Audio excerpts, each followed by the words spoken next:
David, this is Evolutionary Psychology, the podcast, Actual Evolutionary Psychology by Actual Evolutionary Psychologists. You're David Pinsoff. I'm Dave Pietrzewski. Do you have anything to say?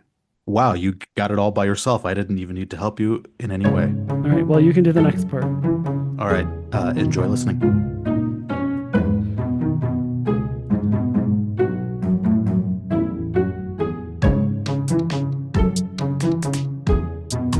Okay, so today, We have a very special guest, the amazing Clark Barrett, professor of anthropology at UCLA. I interacted a lot with him while I was at UCLA. He was on my dissertation committee. Wonderful, brilliant thinker, really insightful guy. I think he's perhaps the best at integrating and merging different perspectives within the evolutionary behavioral sciences. His book, How Mental Adaptations, The Shape of Thought, How Mental Adaptations Evolve, is a wonderful text in terms of integrating evolutionary psychology with cultural evolution, with human behavioral ecology, showing how we're all studying the same thing and we can all just get along. yeah, Um, Clark is sort of, in my view, is sort of the second wave ev psych person, one of the main second wave ev psych people in the sense of after the initial generation of psych people to just sort of say, look, here is what the mature science looks like. Here's the boundaries of it. And let's avoid the unnecessary arguments and baggage. And let's do what can we do generatively going forward? And I think this conversation is a good example of Clark's philosophy of respecting the insights of lots of different diverse viewpoints and then steel manning them as you put it in this episode. Yes, and we cover a lot of really interesting topics, spirituality, social cognition. We get into ayahuasca, we get into ghost murders, Drugs and uh, rock and roll drugs and and rock and roll, yeah. you name it, and just the future of evolutionary social science, and how we can create a bigger tent and be more welcoming to lots of different people and lots of different cultures. This was a wonderful, just wide-ranging conversation with a really great thinker, and I think Yeah, you'll enjoy it. and fish with two jaws, which Yeah, we even get into fish. Yeah, he was a fish guy. You'll hear all about that soon. So enjoy. so we can just get right into it. Clark, you don't have to answer this, but one thing I don't know about you, or maybe the beginning of the story is you are a younger Clark Barrett is on a boat studying fish. Hmm. Can you paint us that picture and how did you get there and how did you get to where you are now from there? Yeah. Well, I can't guarantee that that ever happened, but Okay. I do have some memories to that effect. Okay. Um, It might have been implanted in you. Yeah. But you did, you yeah, studied like fish, right? yes, my early dream was to be a marine biologist, Hmm. influenced by childhood viewings of Jacques Cousteau and also, my dad had a business, boat business, and we were on boats a lot, and including in the Caribbean. And so there I learned how to snorkel and then later scuba dive. When I was in an undergraduate, I actually was a bio major and I did an honors thesis at Harvard on reproductive seasonality in rainforest stream fish, and which would not technically be marine biology because those are freshwater fish. But yeah, I was a fish guy. And then I started grad school at UCSB um, for a year or two working in the bio department and hadn't really selected a project or anything like that, but I did go and help some of the other graduate students who were doing their research down in St. Croix. And at that point, I realized that humans might be my thing more than fish, even though studying and learning about fish definitely informed um, lots of what I do, including the fish behavior stuff, but also my undergrad mentor at Harvard was Carl Lehm, who's a functional morphologist, Hmm. and his claim to fame was trying to understand why cichlid fish have two jaws, an inner and an outer jaw. and that played a role in their diversification. I don't know if you know that cichlids are one of the most diverse family of freshwater fish, and because they can specialize their inner and outer jaws separately, there's many niches that they can occupy. So it kind of pre-adapts them for diversification or adaptive radiation. That was his hypothesis anyway. So, That's cool. there was a For like a connection there with mm, functional morphology, which then, thinking about adaptationism in the context of evolutionary psychology, I feel like I was already kind of ready to mm, start thinking about that. sort of like a Swiss Army jaw. It can sort of Yes. be. That's cool. Yes. Well, Yes. Yeah. Yeah. I mean, presumably there would have to be neural circuitry as well designed to, contort the jaw in whatever shape is ecologically Mhm. advantageous. So there would have to be a mental adaptation in addition to a Yes. jaw muscular adaptation. Yes. And it's kind of interesting to think about what the phenomenology of these fish is when they're controlling their inner and outer jaw separately and you know Cool. they also, they're one of the fish that are mouth. They breed they protect their young inside their mouth. Oh, cool. Mm. So the Interesting. babies hatch out of the eggs, and then I mean, sometimes you can see this in aquarium stores. They'll all like run into the mother's mouth when it's danger time, and so there's also got to be a lot of circuitry there to decide, when to start chewing or not. Yeah. Yeah, and Yeah. avoid swimming into the wrong mouth. That's right. Yes. Yeah. Yeah, the Yeah. So baby super design interesting. can't be swim into the nearest fish's mouth when you Right. get Mhm. feel danger. Yeah, Yeah. that's a dead end. Yeah. Yep. Interesting. And then from there, so you decided people. Yes. Yeah, and I had always been interested in also as an undergraduate, I really wanted to double major in biology and philosophy because I was always interested in philosophy of mind, interested in questions about consciousness and free will. And I think, early on I had a strong intuition that evolution could tell us about some of those things. But as an undergraduate it wasn't really feasible to double major in those things and do an honors thesis that would encompass both. And so I really doubled down on the biology side. And I think when I got to graduate school and started getting a sense of what is possible in a PhD, I realized that there was a more open set of possibilities than what you can study as an undergrad, at least at that time. And so, yeah, that's when I switched over within UCSB to work with Tubi and Cosmides. How did you Mm. find them? The phone book. Okay. So So paint a actually, picture for the kids I mean, did, listening did you know that who are that like, is that evol like Facebook? Like, what is the phone book? Like, no, this is the strange thing. It okay. was it was it was some sort of reverse landing Yeah. where I did not know what evolutionary psychology was at that time, at least to the best of my recollection. Um, I was familiar with that there were evolutionary approaches to human behavior, including E.O. Wilson and Stephen Jay Gould and others that I interacted with at Harvard. So I was familiar with that, but I just didn't know. I didn't know John and Lita, and I didn't know that they were at UCSB. And I just started looking around. This was 1991, Yeah. It's the early days of John and Lita. Yeah. Totally. Yeah. 92, Yeah. something like that. So there wasn't, the same kind of, was there even an internet then? I can't remember. I mean, But what luck? That's Maybe a you couldn't Google, you enormous couldn't the Google luck. ARPA. people, Yeah, exactly. so it's like, yeah, I'm looking in the directory of these different departments for the faculty and what their specializations are. And yeah, and I actually called John's landline, Did he which was pick up? no, it was Okay. in his lab and one of the students picked up. But Yeah. eventually I ended up meeting with them and yeah, moved over to start working with them in the anthro department. You just happened to be at the epicenter of evolutionary psychology right at the moment that it was being born. Yes. Uh, Like I that's said, that's my personal mythology. Whether I'm yeah. remembering it wrong, I Yeah, don't know. exactly. But I'm pretty sure that's how it happened. Yeah. Yeah.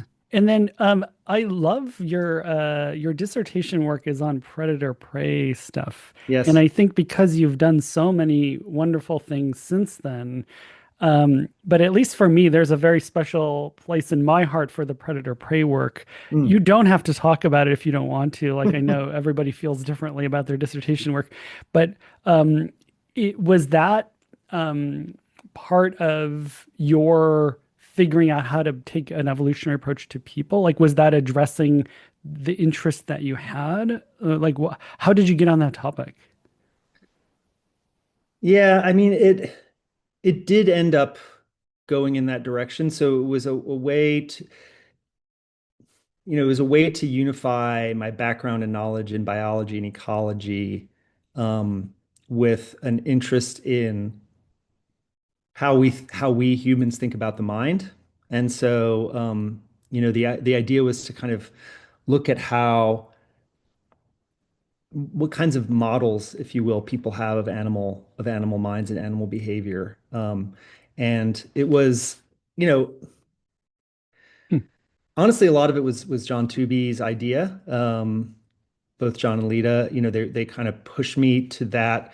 When I came, I was, I mentioned that I had this interest in free will and consciousness, and um, I wanted to go straight for the jugular on that, and they did the right thing as advisors and said that's too big of a bite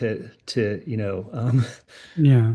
to attempt for a PhD, and so go for something more tractable, and so I ended up doing the predator prey stuff and turned it into something that actually did steer towards this direction of like models of the mind, how we think about free will and consciousness and agency, I guess is the better concept there. And I still am interested in this idea of, you I think part of the key, Dave, I know you've done some stuff also on free will and that topic. And, I think one of the sources of evidence about it that we should attend to is how and why people think about free will. When we attribute choice to others, when do we do that? Why do we do that? Um, and I'm actually in the camp that thinks, yes, we may be mistaken sometimes, but human social cognition is so good, that I think that when people make a distinction between, voluntarily chosen action and something else, they're onto something. Hmm.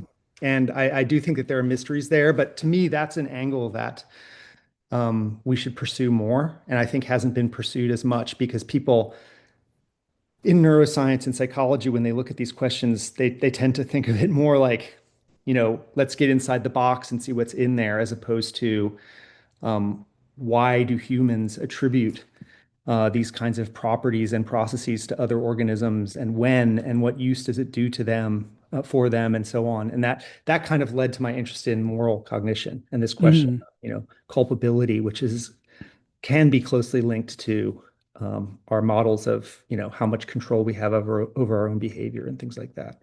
Cool. Yeah. I mean, Yeah. and you've done cross-cultural work, so on sort of like intention and things like that. And that's another thing we can maybe talk Yeah. about. But what I'm hearing you say is that the one mistake or a difference between evolutionary approaches and non, or at least the kind that you're doing, is is sort of taking a step back and saying, why would an organism think this way, or what's the sense that it would make? But that also sort of assumes that our introspection about it isn't the end all and be all, which I think you get from an evolutionary approach. Right. I agree with that totally. Yeah. And we do, psychologists, anthropologists, evolutionary psychologists, we do understand broadly that, you know, people are some of the best source of evidence about, I mean, if we're, we get data from how people think about things, right? Um, but maybe it's not so common to take those data as actually telling you a little bit about the things that they're about, the targets of of that cognition. I mean, to me, I think so when we look at, say, intuitive physics, to take an example that people talk about, like nobody would really, well, maybe they would, but it seems unlikely that somebody would study the actual ontological reality of the physical world by looking at how people think about it, although I guess maybe, Okay, yeah. right? Yeah. But it's different in a domain like morality or the Yeah. understanding of human behavior, right? Because, well, certainly morality is one where it's very complicated, but the object itself may be entirely a construction of the human mind. So if you want to understand it, you should be looking at how people think about it, which is not how it's always done, or it's not always how it has been done in philosophy, because a lot of times it's from the armchair and thinking about metaphysics and things like that, and not taking human data seriously. So morality is a good domain to think about it. Humans as a source of understanding the phenomenon itself. Yeah. And thinking how people think about the mind is kind of in between, right? Because the mind is a biological, physical object, and there are truths about how the brain operates. And obviously, there's going to be some truths that we're going to end up knowing about what free will actually is or isn't eventually, that, human intuitions can't tell us completely about. But I think it's an untapped source of insight into it. I mean, having done a lot of cross-cultural work on people's intuitions about the importance of, say, intentions in uh, moral transgressions, the role of knowledge in informing a person's choices, Hmm. um, and even to a certain extent in terms of people's moral judgments. Do you see a universality in the structure of moral cognition and mind reading, for lack of a better term, that around the world people carve up the social world in roughly similar ways and make inferences in roughly similar ways? Or do you take more of a view that this is really open-ended and profoundly shaped by culture, such that there aren't really universal organizing principles? I know I'm painting a caricature of two extreme positions, and Yeah. presumably you lie somewhere in between. But I'm curious how you've been thinking about this, having gathered a lot of cross-cultural data on these questions. What do you see as the universal people, to use a term that Dave and I like from Don Brown? Is there a universal people, and what do those people look like?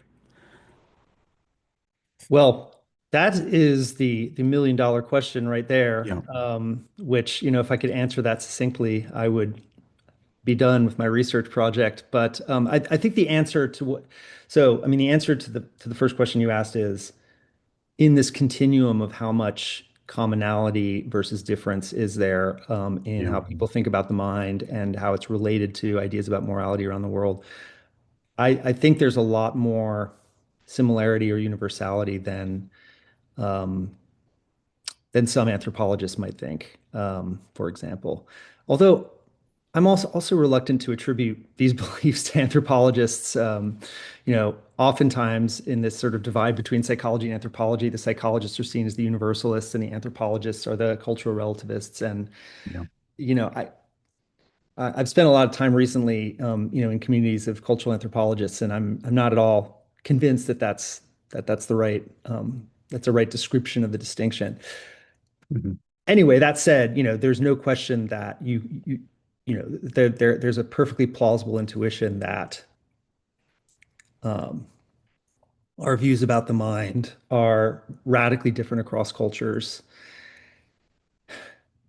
And my intuitive sense is no. In the cases where, I've done what I can do in terms of a deep dive into models of the mind that different cultures have, you do see a lot of commonality, and you would expect it to be that way, given that, to the extent that there are universal properties of the mind, then you would hope that folk models of the mind or cultural models of the mind would converge in a lot of ways. Mhm. And I think they do. And it's, so there are these classic questions in, for example, the questions about language and thought, about how different languages carve up mental state terms, emotion terms. You see differences there. I think some people maybe amplify those differences too much. I think,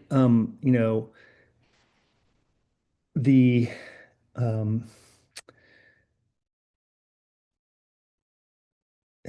one way that you can think about it is that there's, these different sort of cultural models of the mind have different kind of vibes or flavors to them, something like that. Hmm. Um, that they may emphasize, so just to take one example, philosophical models of the mind in the West, which I take as one sort of cultural lineage, the one stretching back to the Greeks and Aristotle and Plato and stretching up into kind of European philosophy of mind in the 19th century and so on, are very oriented towards rationality and conscious thought processes and processes of inference and deduction. Philosophers have been obsessed with this stuff, and people in cognitive science as well, right? And I think, everywhere in the world, people can understand those kinds of processes. But I think there are other kinds of cultural models of the mind that see those aspects of cognition as being a pretty small slice of the pie compared to things like embodied physical knowledge and skill that come out through the way that you move your body and the way that you sense the world, that is sort of not heavily rational or maybe, more on the intuitive end of things, right? Mm. And, all models of the mind are capable of dealing with those different kinds of things. But I think it's interesting, even when I mean, I've written a little bit about this lately. I mean, even when you look at the history of cognitive science, the focus on rationality and processes of explicit conscious inference and stuff like that has really driven the model of the mind that cognitive science has had for quite a while. And it's weird that the embodiment turn in cognitive science and things like 4E cognition, are pretty recent things. I mean, you can find them there throughout the history of Just what are the four philosophy. E's for The those four who E's are what is it? One of you guys will know this. embodied, uh, I Embodied, can look it up. We enacted. can It's embodied, enacted, um, probably environments in there, maybe. I don't actually don't. ecology. I actually don't know. extent, Not electricity. Extended, that's it. Right. extended, right? Because Yeah. the idea is that you have prostheses of your mind Right. acting in the Yes. world. So Yes. kind of like the extended phenotype kind of view. I got it. Hmm. Embodied, embedded, and active, Embedded. and extended. Extended, there you go. Right. I'm not Okay. surprised we didn't remember. It's not super. Well, and it's, Yeah, yeah, to be fair, academia loves acronyms, and so yeah. finding Totally. four Yes. E's in a row is a real coup there. It's Jackpot, four excellent. E's. Yes. But It's an but it, egregious. Yeah. No, sorry. I'll that stop. said, it is, I mean, every E there matters, right? And for Yeah. an evolutionary psychologist, we can understand every single one of those, right? Hmm. Um, and so anyway, the point is, when I said there's sort of flavors or vibes of different approaches to the mind, I think that's true. And the way that we see the mind kind of highlights or plays down different kinds of aspects Yeah. that change over time and across cultures. And, they're not necessarily wrong. I mean, even somebody like Freud, if you go back and read Freud's stuff, of course he got some stuff wrong, but actually you know, his his books are like packed with insights about how the mind works. And Yeah. he had a particular model. We were just talking, before we started recording about id and ego and all these things, which are terms that we don't use anymore, but they were referring to something that's intelligible. Yeah. And anyway, so that's I think that's the interesting space when we think about linguistic and cultural differences in Right. models of the mind. And the argument that I would make is just that we should, when there are these different, slightly different varieties or flavors of mental state terms, ways of carving up the space of the mind and the body um, around the world, and they're ones that have been around for a long time, they probably contain some useful insights about the mind that we should pay attention to. Yeah. No, it's interesting even there. So I certainly agree that in Western culture, this view of the autonomous, rational agent that's disconnected from his surroundings, and it's usually a he, and exerting these top-down principles to manipulate the environment, and it's all conscious and calculated. it's certainly, a rough sketch of a potential cultural difference you might see between the West and the rest. Um, but even there, like, I still get the other view. I still Sure. get the idea of just feeling things out and like using your intuition and feeling the vibes and like feeling it in your body. Like, if you think about one of the most culturally impactful uh, cinematic universe is Star Wars. So my daughter is obsessed with Star Wars, so I've been watching a lot of it. So that's on my mind. The Force is very much the opposite of like a conscious, rational manipulation of the world. It's just feeling it out, feeling your connection to the rest of the world. Mhm. Yoda is always delivering these lines about you're overthinking it, Luke. There is no try. You either do it or you don't. Um, Yeah. and that to me is uh, very reminiscent of the types of things you're talking about. You sort of learn to just feel it as opposed to think it. And I think a lot of people understand that on a gut Yes. level. Certainly, our culture might be, biased toward one end of the continuum, but I think the flavors, you could think about it to use your analogy of flavors. We all have tongues with certain taste buds, and we have, the conscious rationality taste bud, but we also have the embodied vibes-based taste bud. And maybe the Western palate, is more geared toward, the rational conscious taste bud, but we still have that other taste bud. We still know what it is. And it might be that other cultures, their palate is more geared toward the embodied taste bud. So even there, Yeah. I think there's more universality than it might seem on its face. Yeah. I agree with that. I mean, that is right, and that's also a classic kind of insight for when you learn a term that is present in another language and not your own. I mean, the classic one is when we all learn what Schadenfreude is, and we hear Yeah, that term that we didn't know when we were kids, and yeah, when we speak English, and it makes perfect sense because we felt it or seen someone else feel it. And so, yeah, I think that all of the palette of or the flavor profile is available to everyone. For science and for other kinds of things, the question is,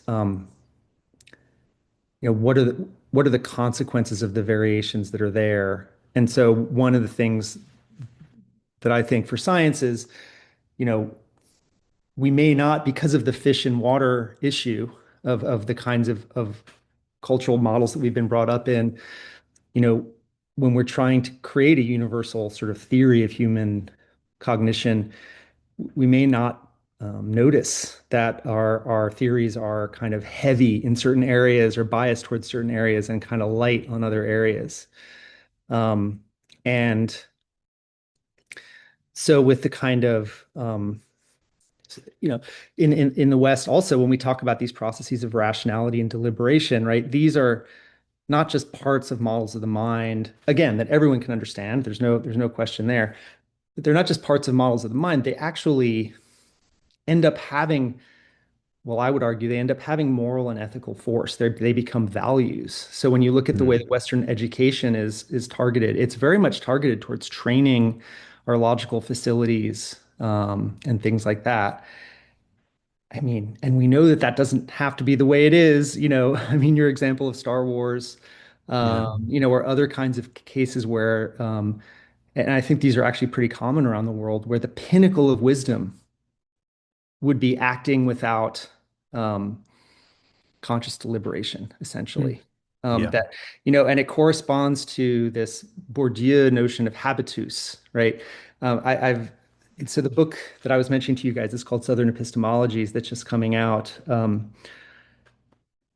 It's a collection of essays on how people in the Andes and Amazon think about knowledge. And so, as part of that, I've been taking a deep dive into the Quechua language, which I don't speak. Um, but it has the way that it carves up knowledge, the primary knowledge word is called yachai, which my understanding is it's embodied knowledge. So it's, when you're walking on the path that you've walked your entire life, your body just sort of takes you along the path. And um, in this sort of cultural setting, my understanding is, the pinnacle of being an intelligent, rational, in some ways, actor in the world, a wise actor, is to, basically have all of the important knowledge subsumed into a sort of subcognitive, if you will, space where you just act.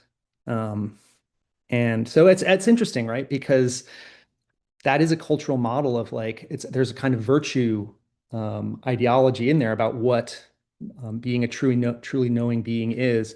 That's a little different than kind of maybe if you grew up in 19th century England or Germany, where it would be the ability to manipulate propositions in some way to generate certain inferences or something like that using logical calculus, which is also valid, but just different.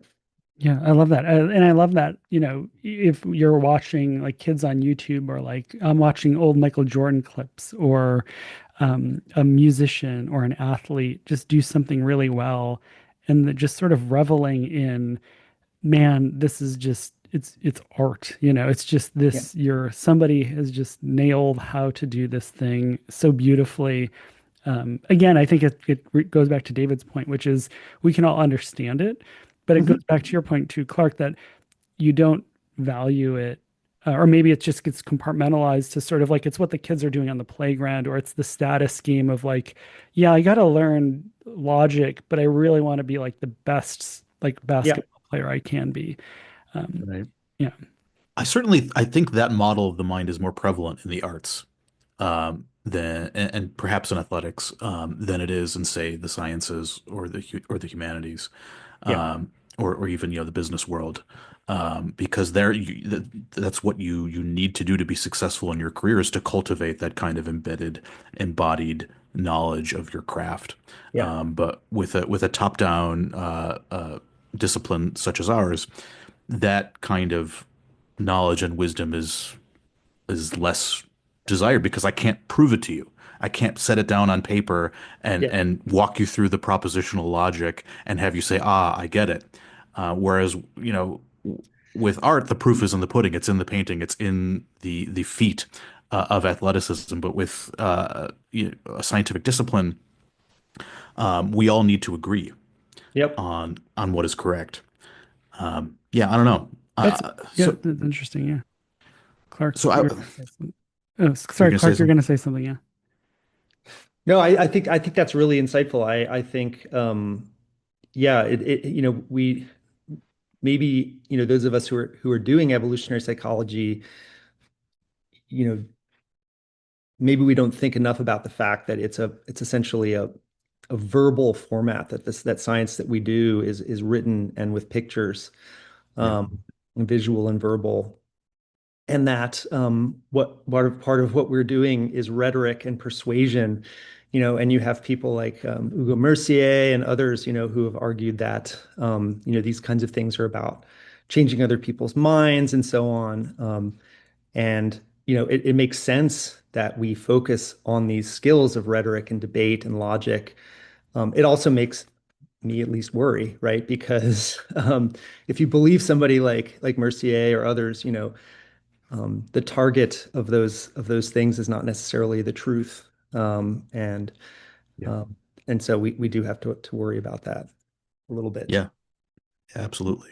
Yeah. Yeah, it definitely worries me as well. I mean, on the one hand, it is somewhat comforting in that the collective emergent result of all this arguing and debate among a scientific institution that has good incentives should, in theory, produce, true beliefs or truer beliefs over time, right? It has a Yeah. kind of self-corrective mechanism.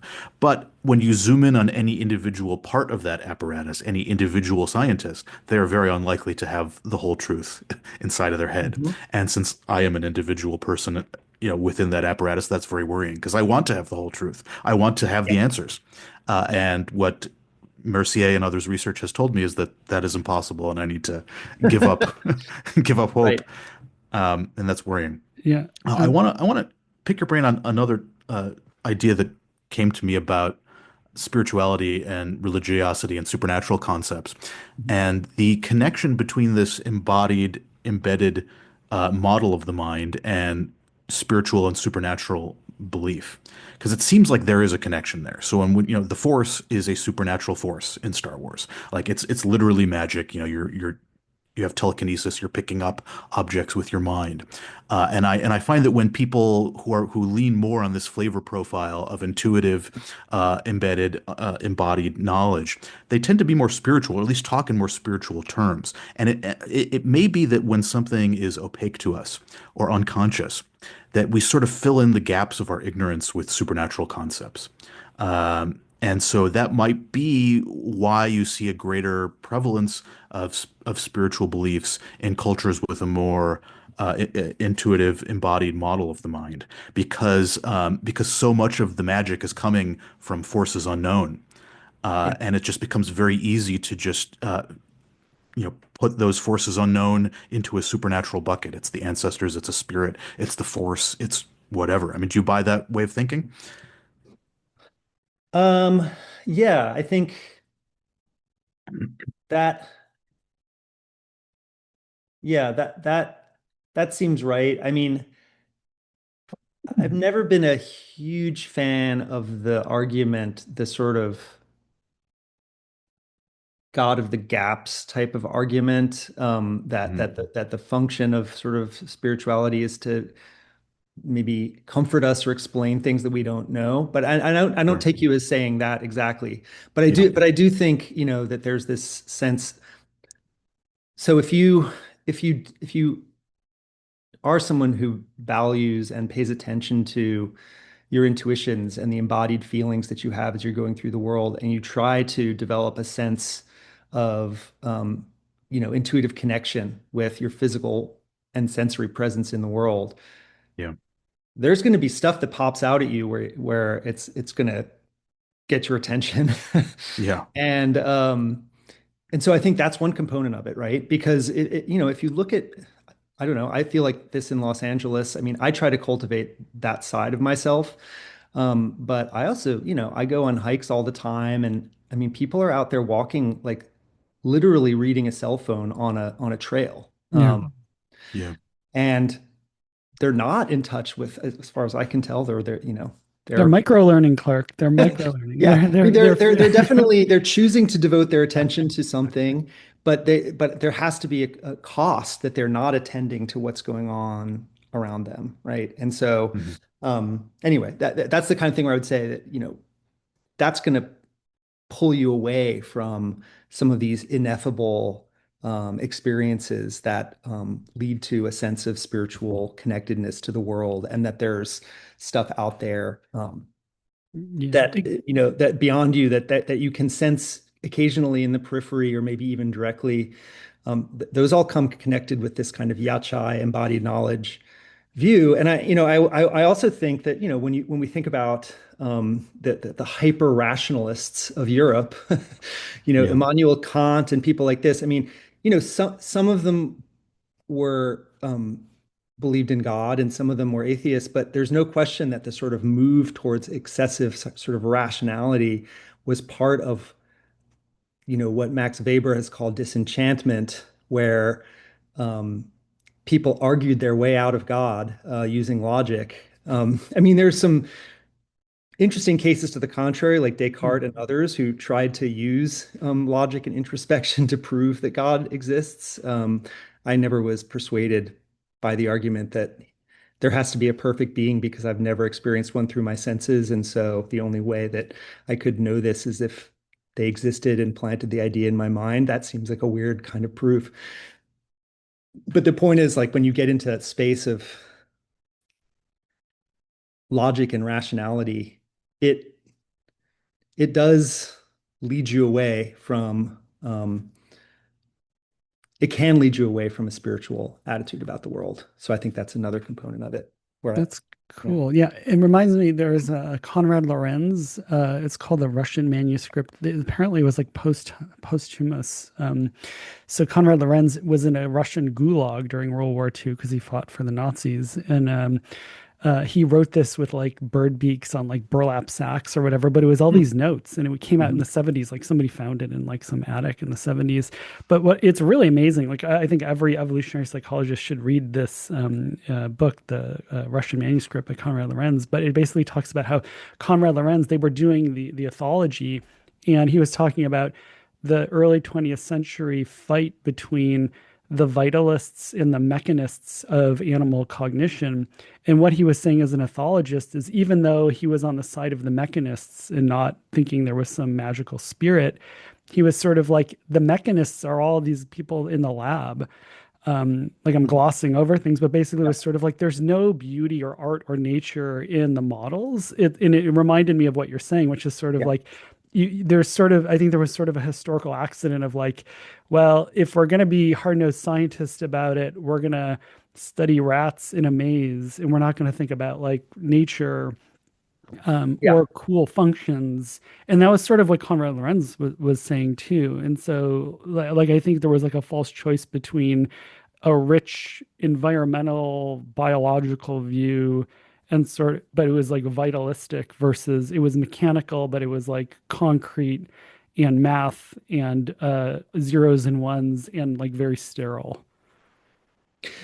Yeah, that makes sense. I mean, I also think that, we're seeing in some ways, I mean, there are these cultural trends about how we think about the world and cognition and our place in the world. And there's a kind of winding path.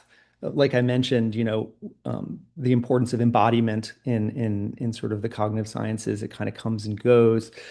But right now, for example, in when we think about animal rights and ethics, there's this move towards rights of nature kind of perspectives, which view non-human beings as having a moral status and ethical status, partly due to the fact that they have internal lives and things like that.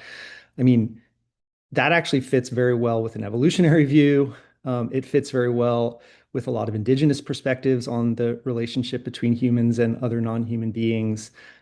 It doesn't fit very well with the 19th century European view that only humans have rationality. That's what gives us our status as moral beings.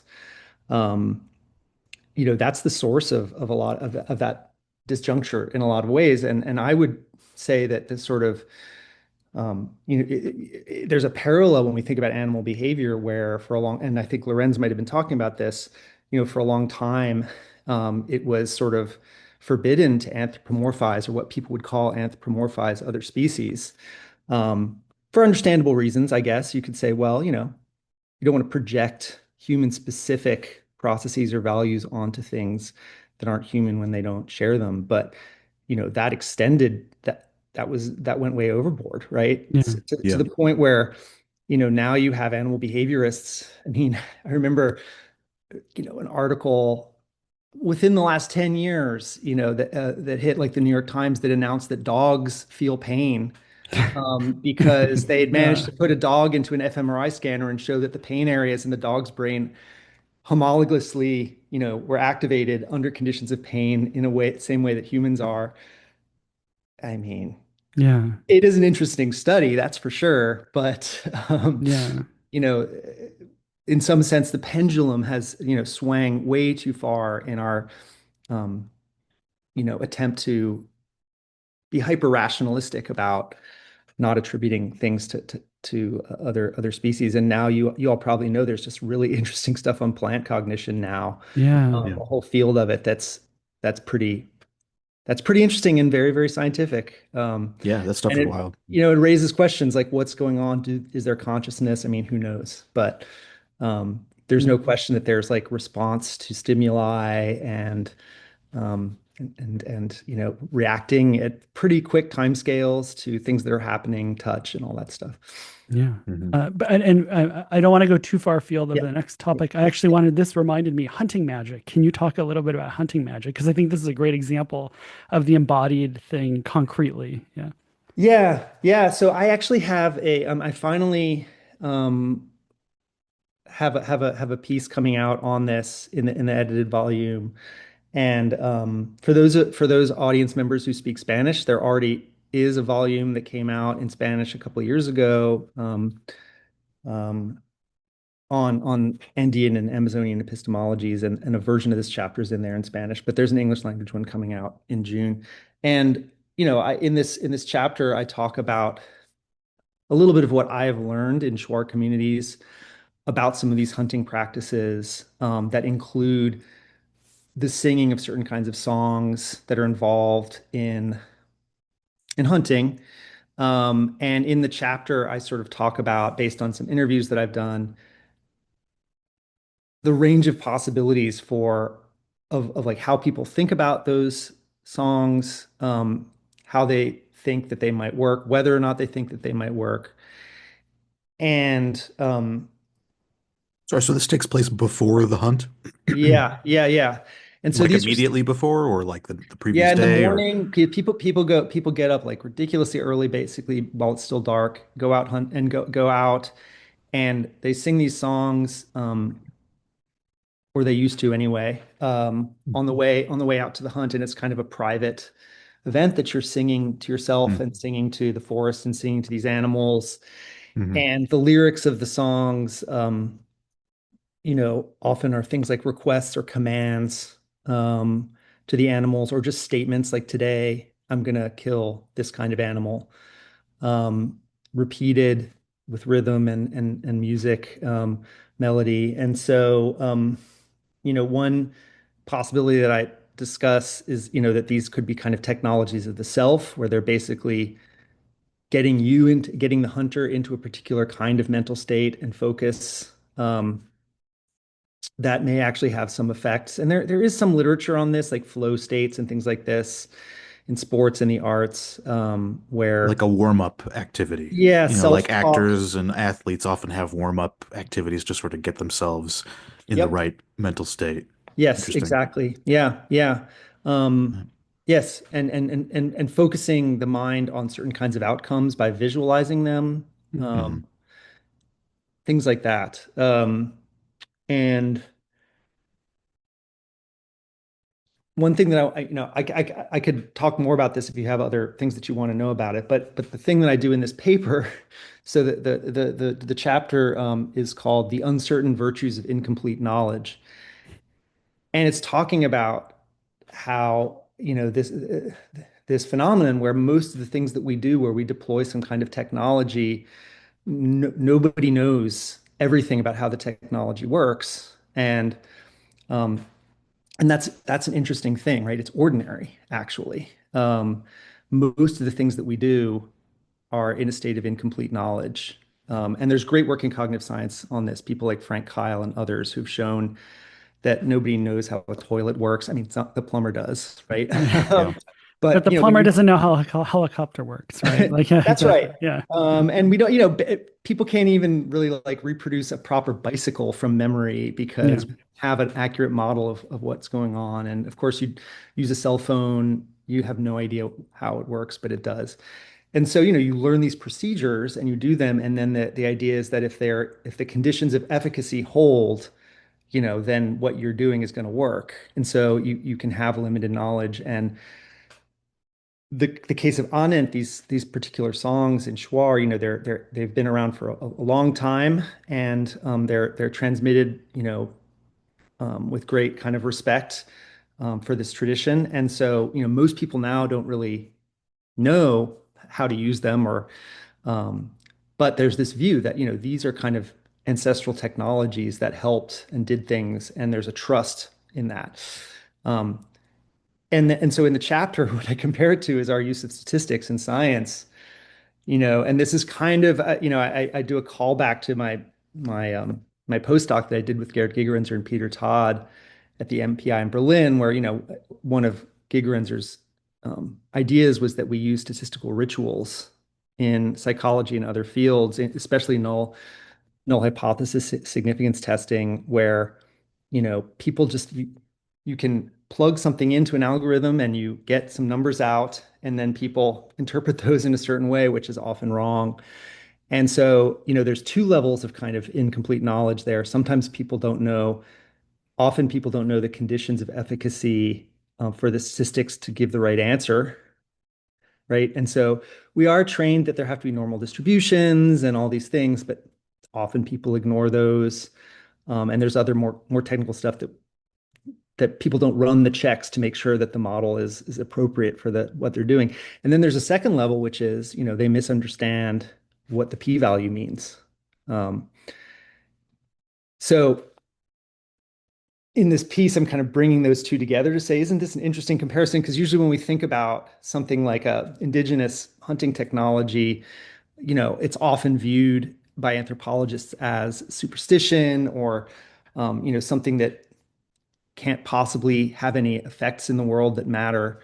But when Hmm. you look at what I'm focusing on is sort of people's attitudes towards them, which are very reminiscent of the attitudes that we have in science, where you trust some ancestors who were rigorous and made sure that this procedure works. And they tell us you can only do it under these circumstances. And if you do it this way, it'll work. And we trust that and we do it. And if everything is working right, I mean, if we're in some sort of equilibrium condition or where the efficacy conditions still hold, then we trust that the effects that we want are going to happen. And so that's kind of where I've been thinking in that space that, science has more of that kind of stuff than we like to think.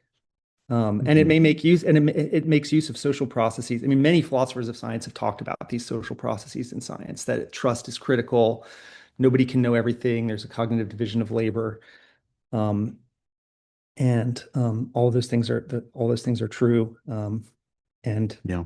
there's a It, double-edgedness to them.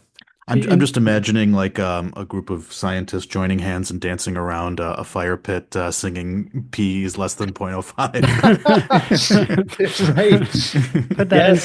put that Yeah. into Dolly. Is in Clark, is the point, like, I can imagine there's like a couple points, like, is it to sort of humble scientific chauvinism, or like what's the Mhm. or do you have a couple, like, what's the point, you know? Uh, I think that's yes. Yes. I mean, what I have in mind is the um, importance of reflecting on what it is that we don't know. So yeah, Yeah, something like humility, but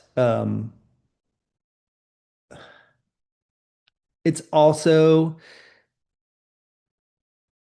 the sort of ethnographic part is intended to be an intervention in this space in anthropology where often people think when they think about something like a ritual, um,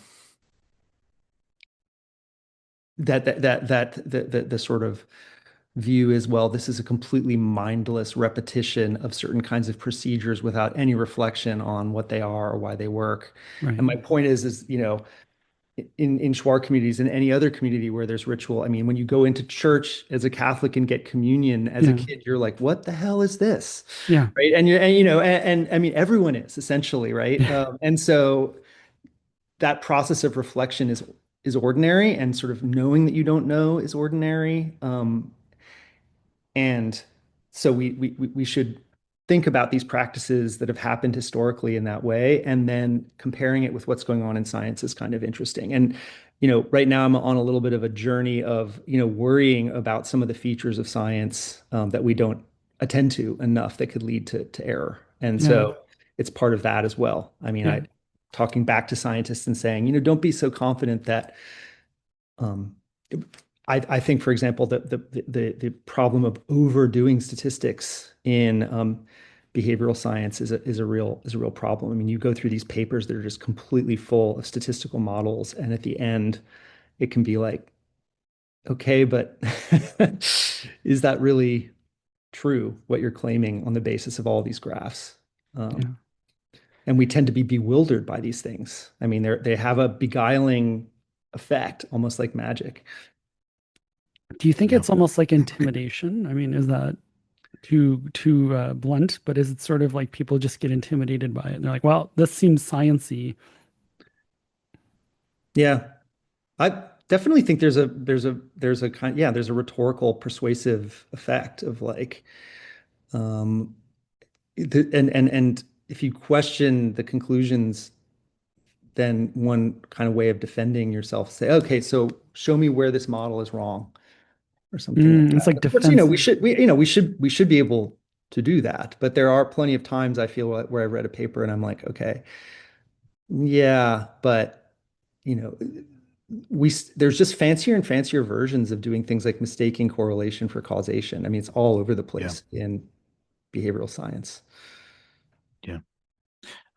This whole conversation is making me realize that a lot of our supernatural concepts are correct in a way.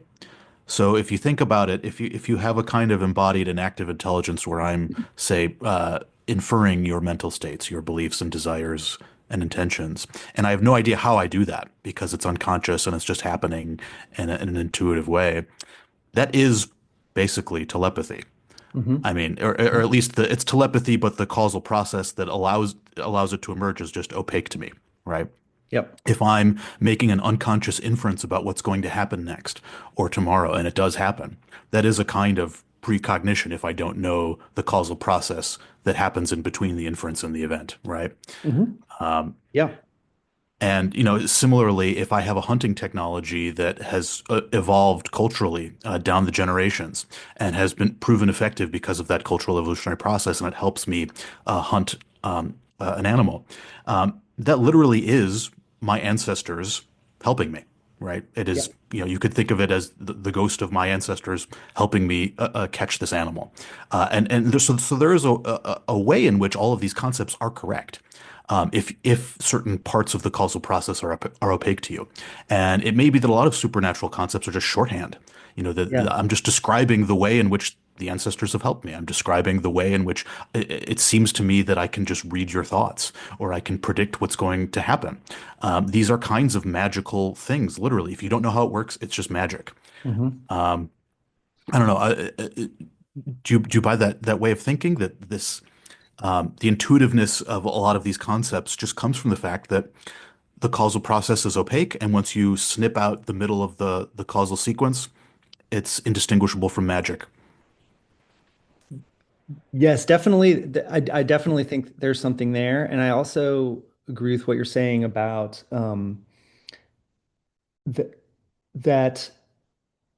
So, I mean, I was giving I mentioned like Freud and the ego and the id, and there's these kind of ways he had of dividing up the mind. And then there's this question of do those refer to anything at all? Mhm. Um, And one view would be no, those are just completely hallucinated or whatever. But there's an analogy to what you're talking about, David, where there may be words for things, intuition, insights, and things like this, which do refer to something real. And Yeah. but we don't have a grasp of them in psychology enough to be able to. They have a flavor of they're not real or they're imagined, but because maybe they're folk terms, maybe we don't have a proper neural model of how it would work or something like that. But yeah, I think there's a lot of uh, there can be a lot of things like that. Um, Yeah. yeah, Yeah, I mean, even in LA, there's a lot of, I'm in social networks that are, sort of quasi-spiritual into yeah, astrology and stuff. And there are these yep, people in LA, these intuitives.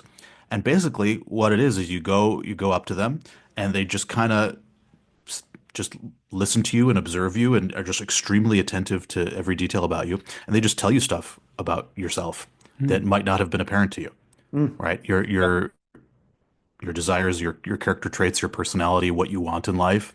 And it seems to me that, these people are just they're really good at social cognition.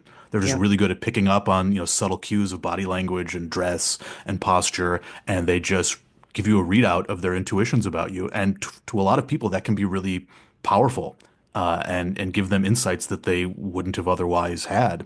And because they don't know how it's happening, it feels like magic. It feels like a supernatural thing. It's just a person who's just really socially intelligent. And merely just being around someone who's socially intelligent can feel like magic. It can feel like a spiritual experience. yep, absolutely. Do they self-label as intuitive? I believe they do. Yeah. Okay, Yeah. so I mean, Sherlock Holmes, yeah. Yeah. I mean, some So of them are yeah, spiritualists or whatever. There are yeah. different words for it, but that's basically, a lot of what it is. And I imagine that's pretty common to all, even tarot card readers or palm readers. I imagine a big part of what they're doing is just reading the body language and the dress and the mannerisms of the person and just weaving it into their narratives about what the cards reveal or what the lines on their palm reveal. Hmm. I would imagine that's a big part of how they pull off the magic trick. Hmm. Yeah. Yeah, I mean, so another kind of domain that I've been thinking about a lot is um, So I have this paper that came out pretty recently with Alejandro Erut and Chris Smith in Cognition called "Lying About the Future," and it's based on vignette style interviews and stuff that we've done in Schwar communities um, that originally were about trying to nail down what people think is a lie or what people would consider to be a lie. Um, and there's an interesting phenomenon in that paper. There's also some cross-cultural data that the Schwar people that we interviewed, there are many kinds of predictions about the future that they would consider to be a lie if the prediction doesn't come true. And ones that I would consider kind of strange from my cultural background. And things like doctors making a prognosis that turns out to be wrong. Um, and that there's other examples too. And so in the paper, we kind of try to say, is it about the social identity of the person, that they're not trustworthy, et cetera, et cetera, et cetera. And in the end, it seems to be that, making a confident statement about the future when you don't know it's true is considered a lie, which differs from commitments about the future where it's under your control. So people do seem to agree. If I promise that I'm going to be on the Zoom call at 9 a.m., but something happens to me and the power goes out at my house or something, I didn't lie, right? Hmm. Um, but there are things where I say, oh, this is going to happen tomorrow. And if it doesn't, that's considered a lie. I think there can be, I mean, that's not necessarily so culturally strange, but the reason I'm mentioning it is because there are really interesting views in this community about like knowing the future. And there are kind of ideas that the future can be known through things like using ayahuasca, but also dreams, that dreams foretell the future. And one reason I'm mentioning it is because you're talking about, spirituality and could there be things, magical things that are real or whatever that we don't quite understand. And so Yeah. thinking about this started to get me thinking about, well, can you know something through a dream? Yeah. I think the conventional answer would be no. But the more I started to think about that, the more I realized actually there's plenty of cases where I have a dream and I wake up in the morning and I'm like, wait a second. And I realize something. I mean, do you know that you know from the dream? Think things like where a Yeah. dream will tell you something about how you feel about another Yeah. person, right? Yeah. And you wake up and you're like, I didn't realize that's how I saw that person, that they're a threat to me or whatever it might be, right? Yeah. And so do I do I know for sure that you can know things through dreams? I don't know, but I do think it's something that's been dismissed, quite a bit because, dream Yeah. interpretation is I considered mean, kind of a a not lot of really. artists and musicians have personal accounts of they dream up a melody in their sleep and it becomes like their hit Yeah. song. Like Paul McCartney famously, I believe, dreamt up the melody of, might have been Yesterday, I forget. One of his like Hmm. most famous songs just came to him in a dream. He just woke up and it was in his head and he just wrote it down. And a lot of other artists have stories like that where like they have creative insights Yeah. while they're dreaming. And it could be that there's something about the unconscious churning that happens when you're dreaming. It can sometimes give you insights that you wouldn't have otherwise had Yep. when you're awake. I mean, this happens all the time. If I'm, sometimes I'll have a realization that happens to me like unconsciously while I'm not thinking about it. Like sometimes thinking about something is a bad way to figure it out, and the solution will come to you when you're not thinking about it. And it Yes. could be that dreaming is a similar kind of process where it's just kind of scanning the space of your cognition for possible solutions in a way that's more distributed and decentralized than conscious thought. And oftentimes that kind of trawling the space for solutions is a more effective way to arrive at an insight than conscious deliberation. Hmm. Um, Absolutely. you know, Yeah, John Cleese has a great short YouTube video about creativity or how do you be funny all the time. And it's yeah, exactly this point, David, that it's you have to do a lot of conscious work, but then you have to just sort of shut that off and trust the non-conscious walk away from it yeah, process happen, but it's effortful to sort of like throw it into the you kind of cook it in an oven and you don't know what's going on subconsciously. And I get this experience. I don't know if you guys get it, even when I'm writing, like I'll work and work at like, or like, how am I going to articulate this thing? and then I just can't do it. But then I walk away, but then I'm doing something else. Like I'm going for a walk, and all of a sudden I'm like, oh no, this is the way to do it. So clearly that thing was just sort of going on in a way that quote unquote I wasn't controlling. But I did all the effort to sort of load up all the ingredients and then just throw it into the subconscious. Yeah. Right. There's a cool theory of dreaming. I'm blanking on the guy who thought of it. But the idea is that we're constantly building predictive models of the world around us, and in the same way that AIs often overfit, they over generalize from local patterns and make rules that don't apply more broadly. The human mind can overfit. Based on the data of a transient experience or a local experience. And the idea is in the same way that you often, AI technicians will often just feed a bunch of random noise into a predictive model so that it doesn't overfit and overgeneralize from one data set. The idea is that dreaming is the same, serves the same function, that it Hmm. prevents us from overfitting and just by feeding random noise into our predictive models. And that's a big part of the function of dreaming. And that goes along with this idea that, yeah, maybe you can arrive at some insights through Yeah. dreaming, and maybe it's not all bullshit. Um, Yeah, and this Yeah. and is you know maybe the part of it that is giving you real insights is the part of it that lends itself to these cultural belief systems. You know, Yeah, and Clark, you mentioned like drugs or hallucinogens. I mean, this is a weird question, maybe a weird direction, but is there any cognitive science sort of, I mean, people seem to use that and find it personally meaningful in some Mm. contexts, or sort of Mhm. like insight is gained. And Mhm. I can imagine sort of a story of sort of mixing ontologies that aren't typically mixed or systems that aren't usually talking to each other. Do you have you thought about that? I mean, you mentioned that a little bit. Like what's going on with that?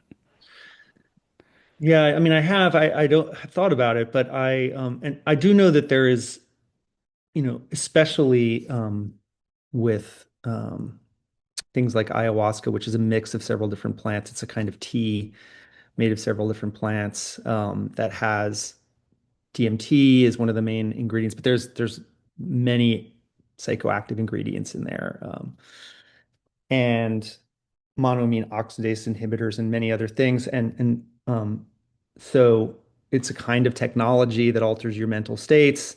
And there's been a lot of interest in it for all kinds of reasons. I mean, I think the number of people who have tried this has gone way up in places like California and Europe and other places, but also, interest in those things for therapies and other kinds of things. And I think that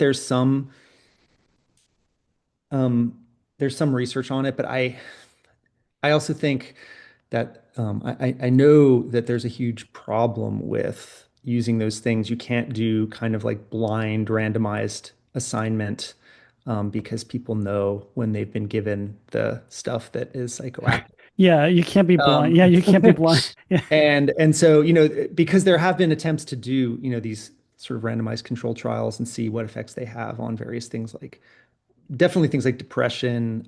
It's been talked about for breaking out of alcoholism and other kinds of addictions, Hmm. but also the cognitive effects. So there is research. I don't know. I'm Yeah. not an expert on it though. Yeah. But it's just an interesting, it just reminded me sort of this other thing of where it reminded me of David's point about dreaming, just that,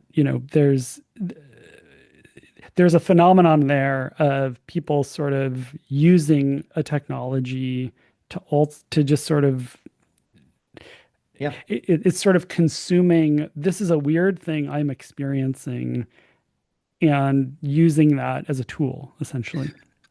Yes. Putting yourself into a different mental state. Um, and taking yeah. yourself out of like overly rigid priors that have Mhm. developed because Yeah, in Bayesian yeah, learning sometimes you can get stuck in a rut where Yeah. if your prior is too high and every piece of evidence you find can confirm the prior and then you get stuck in this rut. Sometimes a dream or a psychedelic experience can shake you out of that rut Yep. by giving you some new stimuli that you wouldn't have otherwise experienced.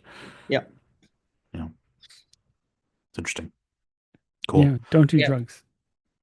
So speaking Don't do of drugs. spirits and ghosts, PSA, PSA.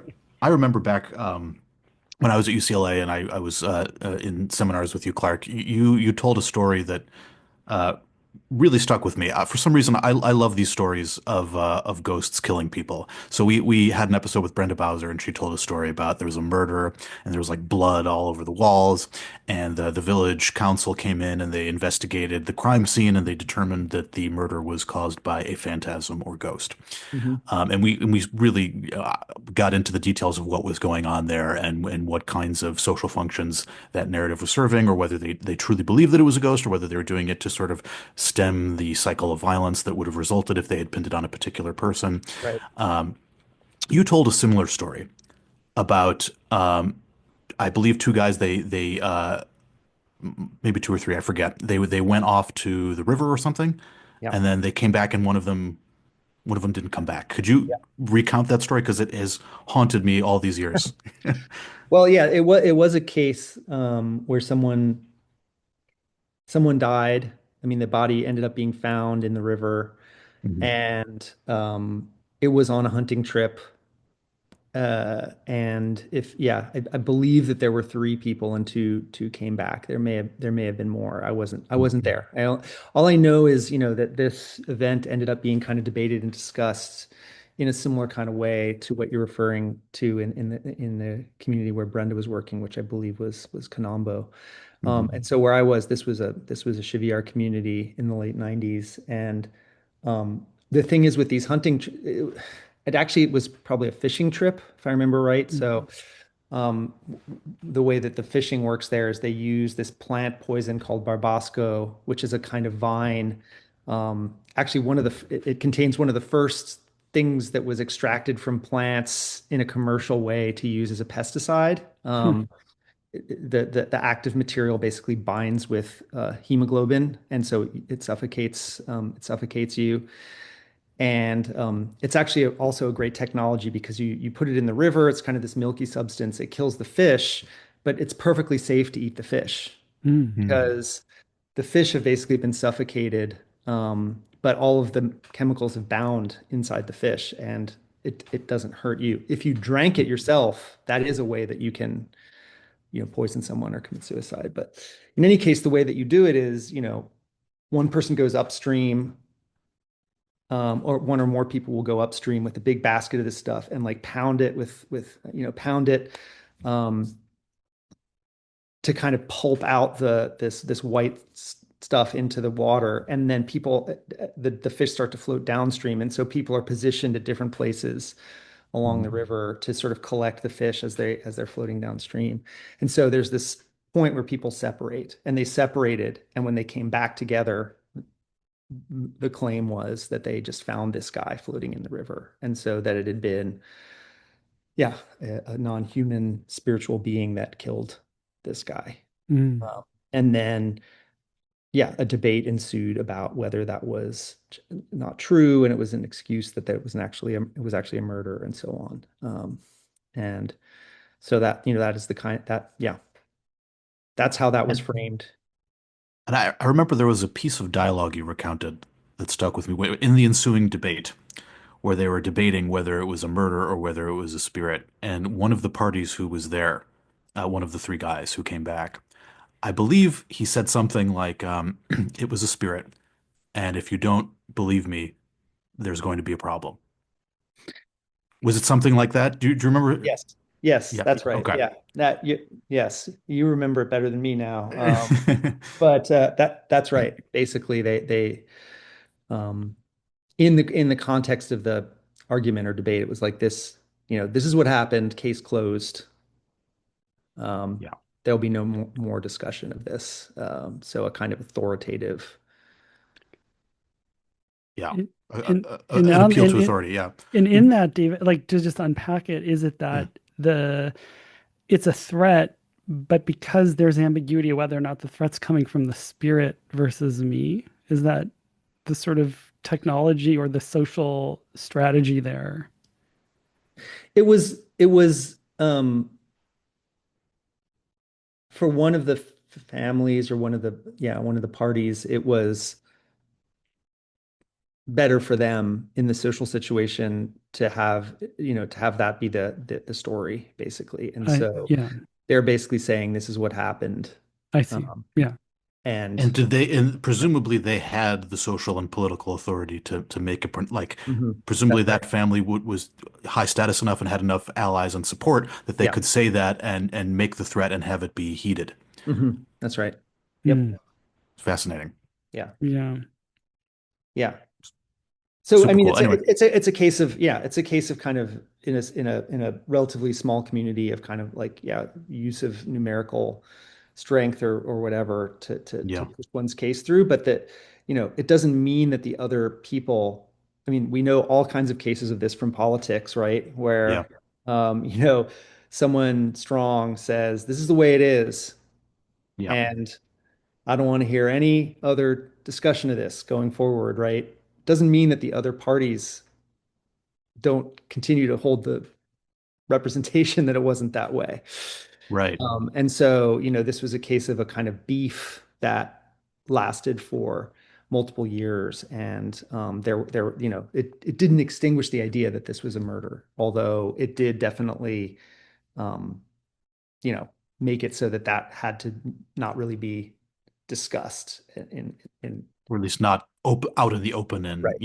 That's right. yeah, yeah, Yeah, Clark, I have this reminds me of a question, which is those of us evolutionary behavioral scientists who don't go to the field, we have gotten into a tradition where we tell students that in um, non-weird cultures, if there's somebody in the community that really is problematic and like really problematic, occasionally there'll be a hunting accident.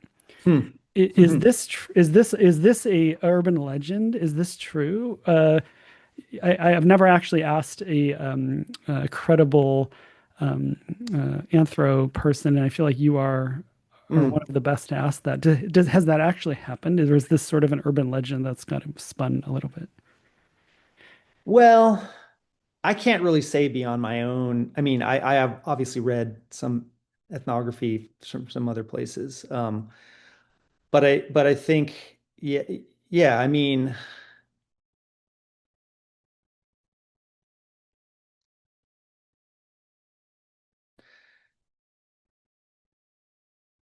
I would say, I would say that, yeah, in all kinds of places, rural places, it might be easier to maybe kill somebody or have them disappear. Yeah, Um, Happens in cities too, though. yeah, And I mean, it's not necessarily always that it's a kind of community punishment of someone. I think that it probably mostly isn't. It's more like a mm, personal, this person is inconvenient to me, and so I'm going to get rid of them. And so, I mean, if you're a fan of the true crime podcast genre, you can find any number of those things happening in the US, I even see. now, where people Yeah, are like suddenly, this person left the house and they didn't come back and we don't know what happened to them.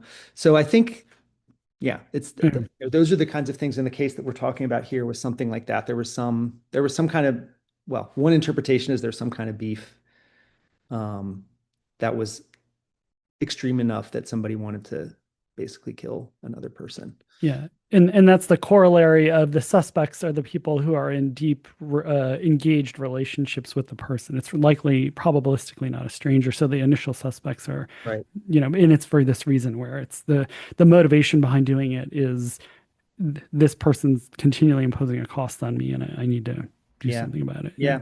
Yeah. Yeah. Yeah. Um, yeah. And or, and some sort of possibly perception or calculation of that, whether that's really true or not. But also, whatever what they call acts of passion or something like that. Who knows? Yeah. Some of those things may also be that kind of thing. Yeah. Yeah. So we're covering drugs and murder. We haven't hit rock and roll yet. Maybe we'll have Greg on. Oh, how's music? Shore music. So our music is great. It's and there's quite a big music scene there, which is great. I mean, the sort of indigenous music scene in South America is burgeoning and really good. Hmm. Do they What do what what kind of atonal? music Yeah. is it? Is it like drumming or?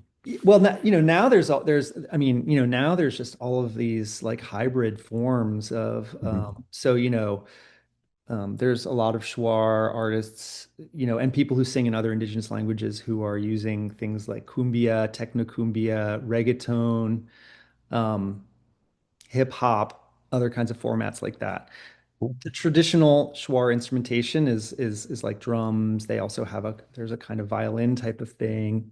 People play guitars, flutes. But Cool. yeah, the young kids have been transforming this, as music does everywhere in the world, just taking all the ingredients and, it's I sometimes I get I'm an old man. I get grumpy about how music and film are going. I don't want movies made with AI, or music made with AI. But at the same time, we know that the technologies that are becoming available really create this like leveling of the playing field for people to make music. And that's happening in a lot of rural communities around the world. You just get these, kids who are just like, yeah, I'm gonna get a keyboard, and then they do their thing, and it's great. Yeah, they have an orchestra at their fingertips. Hmm. Yeah, super Yeah. cool. Yeah. Music seems to me like one of the outstanding mysteries in the evolutionary social science, and aesthetics in Yep. general, I think. Yep. But music in particular, there are just a lot of really mysterious aspects to it, like how it just sticks in your memory so clearly, and how in particular it sticks in your memory like during your youth. Like during my teenage and 20s, like all the songs that I heard at that time are just burned into my memory. And when I listen to a song now, it just doesn't have the same sticking power. It doesn't have the same intensity, the same emotional intensity as Yeah, it did. that's right. And we're just awash in music, and it just has such a hugely powerful emotional effect on us. Yeah. I feel like there's so many aspects of it that are really mysterious and still have yet to be explained. I mean, I know Ed Hagen has some ideas Hmm. about what might be going on, about coordination and signaling group cohesion. I don't know if Yeah. I quite buy that as the whole story. Like it does, like I want an explanation of music that explains like why a minor third has a different vibe than a minor fifth, and like why the mathematical properties of Mm. a melody are the way they are. Like what is going on there? And I have no idea. We have to have Greg on maybe. Yeah, maybe we'll have Greg on and see if he can dispel the mystery. I mean, do you Yeah. view it as still an outstanding mystery, or do you find Yes, some ideas more definitely. I mean, plausible? it's one of those things where I think calling back to your conversation that I was listening to with Daniel Nettle, he was making the point, which I agree with, that sometimes for complex phenomena like that, there's this tendency to want to assign some one function, Yeah, that's maybe overdoing it. Um, yeah, and so I think there's a lot of cases like this with a phenomenon like music, aesthetics, fiction, um, religion, other kinds of things like this, even morality, where um, it's a kind of, complex, emergent thing that definitely is the result of a lot of functional stuff. But to say that music has a function or one function, um, seems to me unlikely. for Even sure. even though some of these things that music can do is correct. I mean, music Yeah, can coordinate people. yeah. Music can change your emotions. It can uplift you. It can do all these things. But yeah, it's strange, and the particular the things that you're alluding to, David, like melody and chordal structure and stuff like that. I mean, I agree completely that there's a mystery there, and it's somewhere in the vein of also the mystery of mathematics, which has really intrigued me for a long time, that you have this symbolic system that has aesthetic properties that people find very, very appealing, and they discover new forms of mathematics through aesthetics in some way. Mm, And they end up corresponding to the world. Absolutely mm, bizarre. How do we yeah. explain that? Imaginary numbers were forbidden by Pythagoras, and then once they were allowed into mathematics, it turned out that they explained a bunch of natural phenomena through entertaining the square root of a negative number, right? And Mhm. so what's going on there? Yeah. I It don't know. actually reminds me of like, it's almost like what we were talking about before is like articulating an intuition. So sort of like respecting the nonlinear thing we were talking about, like the mathematics or like the supernatural stuff. Like, because David, you were even saying before that, in the Western canon, the sort of embodied stuff we don't really respect, and I agree with that, especially like at universities and schools. But like when you get to the highest level, like I don't know about you guys, but like when you talk to like the best scientists, a lot of it is like creativity and art. And you're just sort of Yeah. like, oh, that person is just really good at this thing. And I don't know how they do it. And they might not even know how they do it. So I think like anybody who's at like a really high level, or when you get to that really high level, um, that sort of assignment of like this is art or creativity or imagination or aesthetic. Like for me at least, whenever I hear anybody who's really, really good at what they do, a lot of it isn't explicit, and I think it just comes back to like it's articulating or it's a placeholder for this intuition. Yeah, for sure. Yeah, a lot of it is you've absorbed a lot of good ideas and you're good at distinguishing the good ideas from the bad ideas, and you've just stored them in your unconscious and have made them available whenever they're needed. And when you talk to like a smart person and they can just pull the perfect concept at the perfect time, and they've just like that feels like a kind of art form, Yeah. analogous to, someone riffing on the guitar Yeah, or Yeah. exactly. yeah, Exactly. Yeah, like I don't know how you felt, Clark, but like when I would sit in at the Center for Evolutionary Psychology and listen to like John or Lita, it yeah. was sort of as a young student of theirs. And David, you might have had a similar experience at UCLA where it's very much that experience, right? Like where it's sort of, oh, this is an apprenticeship in a way. Yeah.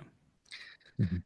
Yeah, and I think something to think about for our field is, um, you know, so a topic that I wanted to possibly return to, if it's okay, or just to Yeah. insert as something to, Yeah, is the importance of diversity of ideas, diversity of yeah, people, diversity of ideas, in yeah, science, which, is a contested thing right now.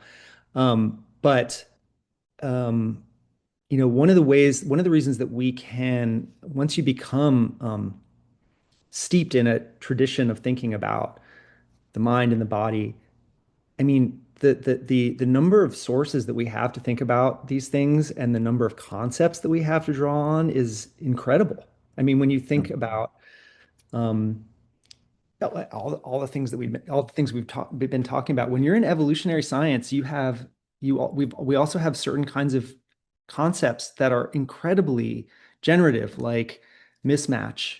I mean, I think people can be wrong about mismatch and it's overused perhaps, but that is something that comes out of evolutionary thinking that is, I mean, once you know what that is, it's Yeah. incredibly generative, right? yeah, And there's different kinds of mismatch, right? I mean, there's sort of deep time evolutionary mismatch, there's historical mismatch, there's even personal experience mismatch. I mean, I'm not a digital native. I grew up yeah, before I didn't have an email account or whatever, and so I have a mismatch in my yeah, own life with the way things are right now.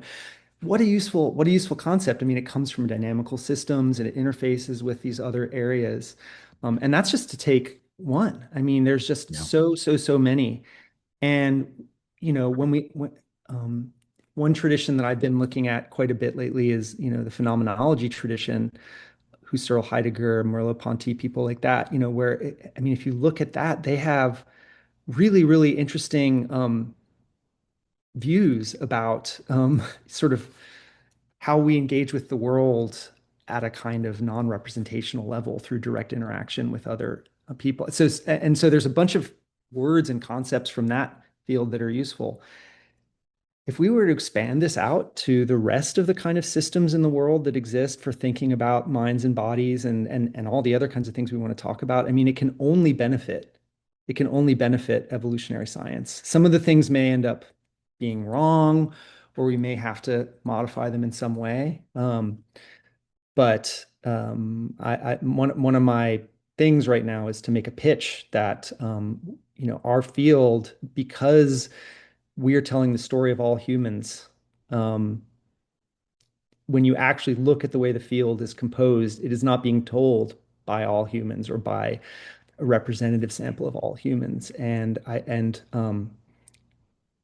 there's various reasons why that might or might not be. I have my own feelings about it, but I do think that one of the things is that we're not that there's something about evolutionary science where it is not creating a kind of welcoming space for a lot of people to come in from other cultural traditions and other kinds of backgrounds to a certain extent. I don't want to go too far in that direction, but I think that it will benefit us as a field to think about like how do we bring in people from these other traditions?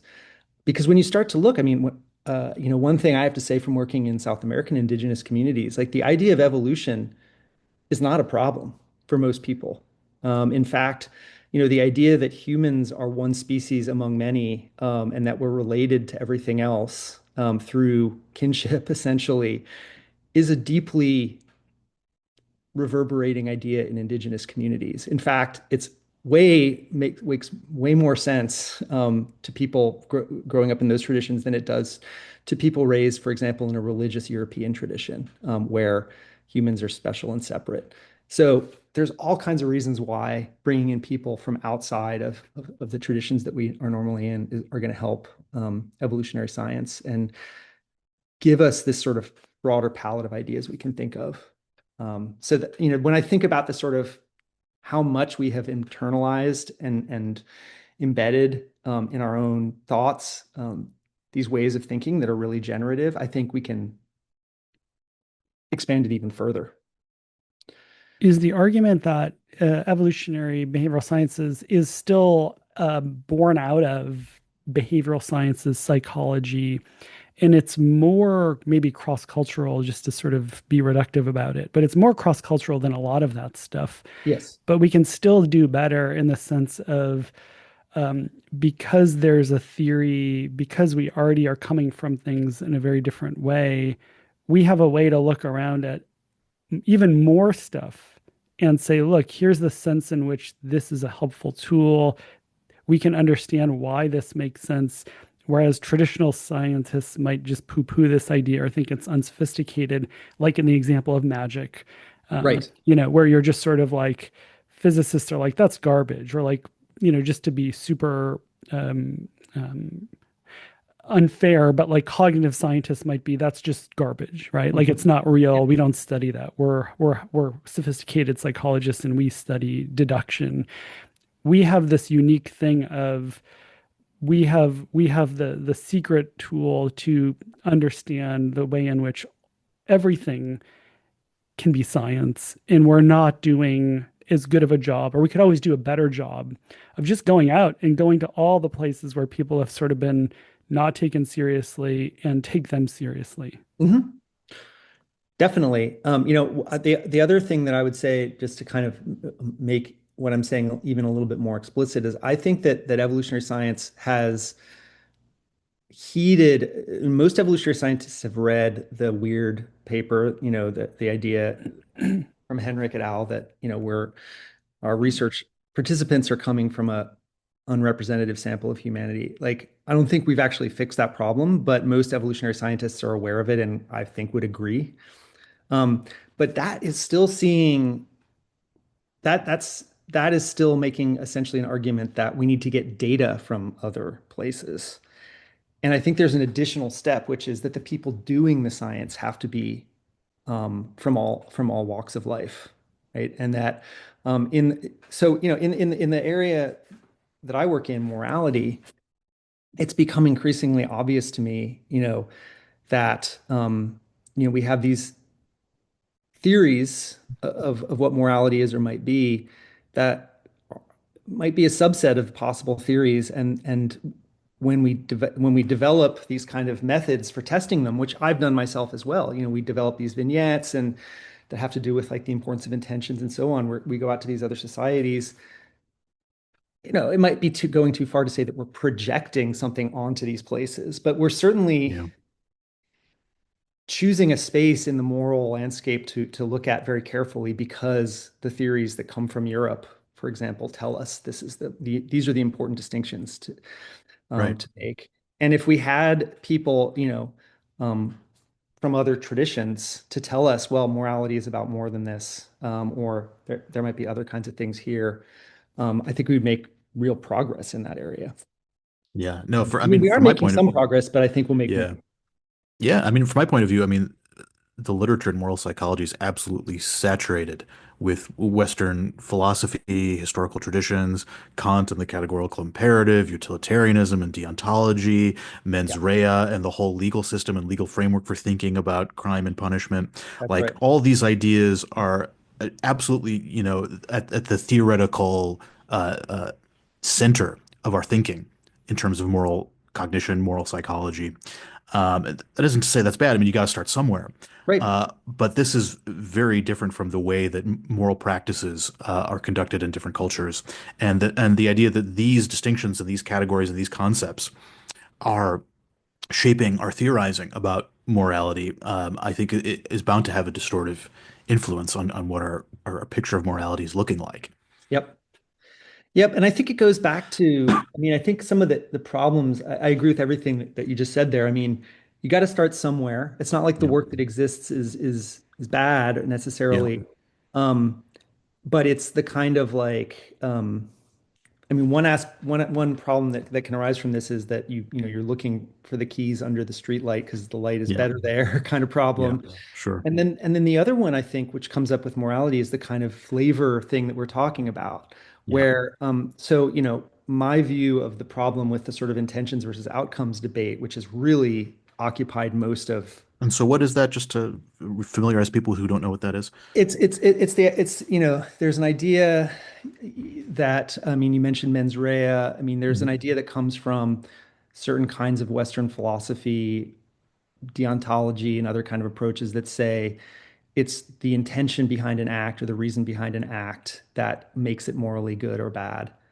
Mhm. And that is the basis for most, Western law, at least criminal law, right? Mhm. But the and then there's been a debate, partly, partly because of a paper that I was part of in 2016 in PNAS, where we did a bunch of vignettes around the world and showed that, there seems to be blaming people for intent versus outcome. If you create scenarios where you can sort of play those off against each other, it's not always the case that intent wins over outcome. The fact that you caused harm, even if you didn't intend it, can sometimes be very morally blameworthy. And then Mhm. there's a debate about why that is. I've Yeah. participated in that debate. I think it's an important one. But what has been missing and is starting to change a little bit in the moral literature is that, we're people, that perspective, which is very much act focused, it's focused on acts. Um, if you look more at, I mean, if you listen to what people say in communities around the world and you look more at the literature on morality from cultural anthropology, relationships are extremely important.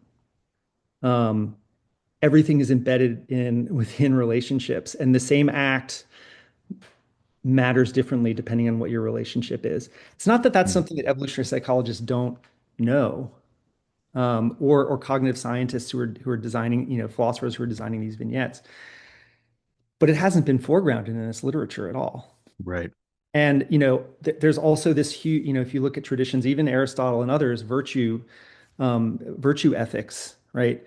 Have to do with um, there's many moralized things that aren't even acts. Yeah. I mean, ways of being that are virtuous or vicious, that don't involve causing harm to another person, for example. And Even and ways that of thinking. Yeah. and ways of thinking, yes, wait, wait, Yeah. wait, yeah, exactly. Yeah. Those are kind of missing. And so, I think we're off to a good start, but I think one of the arguments I would make is that if we had brought in some of these perspectives from outside of the kind of theoretical traditions that we've had, we would be making progress faster because there would be people from other traditions saying, wait a second, yeah, okay, of course we care what the intention is, but really it's about who is this and why are they, who is person A and who is person B? And it's funny, I realized that when I was doing those initial studies, that's the number one thing that people would ask you when you're running That's these things in interesting. the field. They're like, who is this guy? And I'm like, well, it's just a guy. It's just a guy. Doesn't matter. It doesn't Right. And, matter. and, and, Yeah. right. And then as psychologists, we're kind of trained. We want to remove Yeah. everything from Mhm. the framing that's considered a virtue, right? In running the experiment, it's Yeah. just a random guy. And they're like, well, if it's just a random guy, I can't tell you whether it's bad or good. Yeah. People would say that. And it's like, oh yeah, duh, right? I mean, that is a reasonable Yeah. perspective. Yeah. Yeah. Um, Eh, yeah, No, it's a fascinating response that, we come up with these questionnaires in our weird societies, and then we bring them to a person living in a very different culture, and they ask us these flabbergasting questions like, "Who is this guy?" And if I don't know him, then it doesn't matter. Like, I don't know. It's just such a shocking thing to be confronted with, yeah, and such a profound thing. You know, like obviously that should be of even from an evolutionary perspective, this should have occurred to us that like yes. obviously if the person is a member of your family versus a member of your group or a friend or an ally or an enemy that like or a stranger that this should be deeply, I mean, it's evolutionarily in terms of the fitness implications of the act incredibly relevant. And Hmm. this and the fact that this didn't occur to us, in crafting our theorizing and our questionnaires, tells us that we are missing something. We're missing a perspective. Yeah. Um, Yeah. Yeah, um, I think that's right. And I mean, just one thing that I wanted to circle back to, David, that you said something about legal systems. yeah, The more that I've done these studies, I think, and I'm working in this sort of field of experimental philosophy where you take vignettes and it has this wonderful feature where you can just vary like a tiny thing in the vignette, and then you're sort of doing a controlled comparison of, well, if we, and you can even do that for like, I changed the identity of the person. It's a brother versus a stranger or whatever. yeah. And we are doing some of that. We've been doing that in Geography of Philosophy project. Mhm. But I will say that I've also started to really entertain the possibility that, our legal systems are basically built for impersonality, Yeah. if that's a word, and impartiality, right? Obviously, they're Hmm. supposed to be impartial, but also the jury-based legal system in the US and other places is about strangers judging strangers. That's Yeah. the entire point of it, right? You actually want the people to be strangers who are making the judgment. And that is, we have this value system where that's supposed to lead to impartiality. And in order to do that, then we have developed this apparatus where evidence has to be presented in a very strange way. You have to exclude things that are obvious about the person that would be relevant to almost anybody, Yeah. right? I mean, I understand why that is. We can understand why that is, right? A lawyer can Yeah. say, well, we have to exclude this because it's not relevant to this case. This is a bad person, but we're going to leave all of that out Yeah. because it's not relevant, et cetera, et cetera, et cetera. Many of these procedures that we have, my sense is that, first of all, those are kind of unusual for moral Hmm. systems. And we definitely don't want to conflate morality and the law as identical, but the law is this kind of way of adjudicating moral issues, which has this strange property. And so when you make vignettes where you say, "Oh, it's just a guy," and he punched another guy in the face or whatever, you can give that to a bunch of Americans or Europeans or people trained or educated in that system, and they'll say, Yeah. "Okay, I see what you mean. I'm extracting out everything except that the act was intentional, and then I'm going to say that's 1 point worse on a Likert scale than the other one," right? People can Yeah. do that, but in real life, it's this person perception gestalt. Like you know, you have Yeah. all of this information, and it's part of the judgment. And people that study like legal cognition, I think there's a tendency to say that's irrational or bad to include all that information, but in fact, that might be the way it's done, right? So that and it leads to biases. It leads to like in-group, out-group biases and things like that, perhaps. But it's also the functional way that, it makes sense to say, I forgive you for this, or no, this is unforgivable. Yeah. And I think it's worth thinking about that when we design these studies, because many of them are kind of really based in this legalistic, hyper-rationalistic kind of framework for judging others. And I think that some of the weird findings that we get when we bring some of these vignettes to other places might come from that people are just like struggling with um, how to figure these things out, including, one of the biggest things that we see in some of the studies I've done is that the effect sizes of the manipulations are just much smaller in other places than they are. And So the effect size of like intentional versus accidental can be much smaller in other places sometimes than it is when you do it with like a college sample or a prolific sample. And you know, I think sometimes that's been taken as an actual meaningful data point that these other participants don't care about intentions as much. But what I'm trying to say is, well, you just these manipulations that are supposed to be highly salient to people who are used to thinking in this vignette-based way, they might work there, but for somebody else who's like, I don't, you're telling me this thing, I have no idea what the background is here, so I'm just going to say it's a one on a Likert scale, and you just don't get any difference across the conditions. That's something that can happen. Yeah. Do you think that's from going to the field? I mean, like one of the themes of this podcast is anthropologists keeps us psychologists honest. Like I don't think that was grammatical, but you get the point. Yeah. Yeah, yeah, I mean the field and maybe just outside of academia, interacting with people and trying to get a sense of of what their cognition is like and what they're Sorry, in the realm of morality. I mean, I don't sorry. know. There's people outside of the academia. Sorry, what? Where are these people? Who are these people Yeah. outside the ivory tower? Yeah. I mean, we all have access to Yeah. what's going on in the political world right now, and I mean, so I find it interesting to talk to people who are on different sides of the political spectrum and people who are outside of academia. And it's to figure out like what so why there's something that I think is bad morally and somebody else thinks it's good morally. And then, why is that? And I think it's actually not so hard to understand once you start looking into it. Yeah. But it can be very perplexing to an academic. Like, why? Just for example, like somebody lies all the time.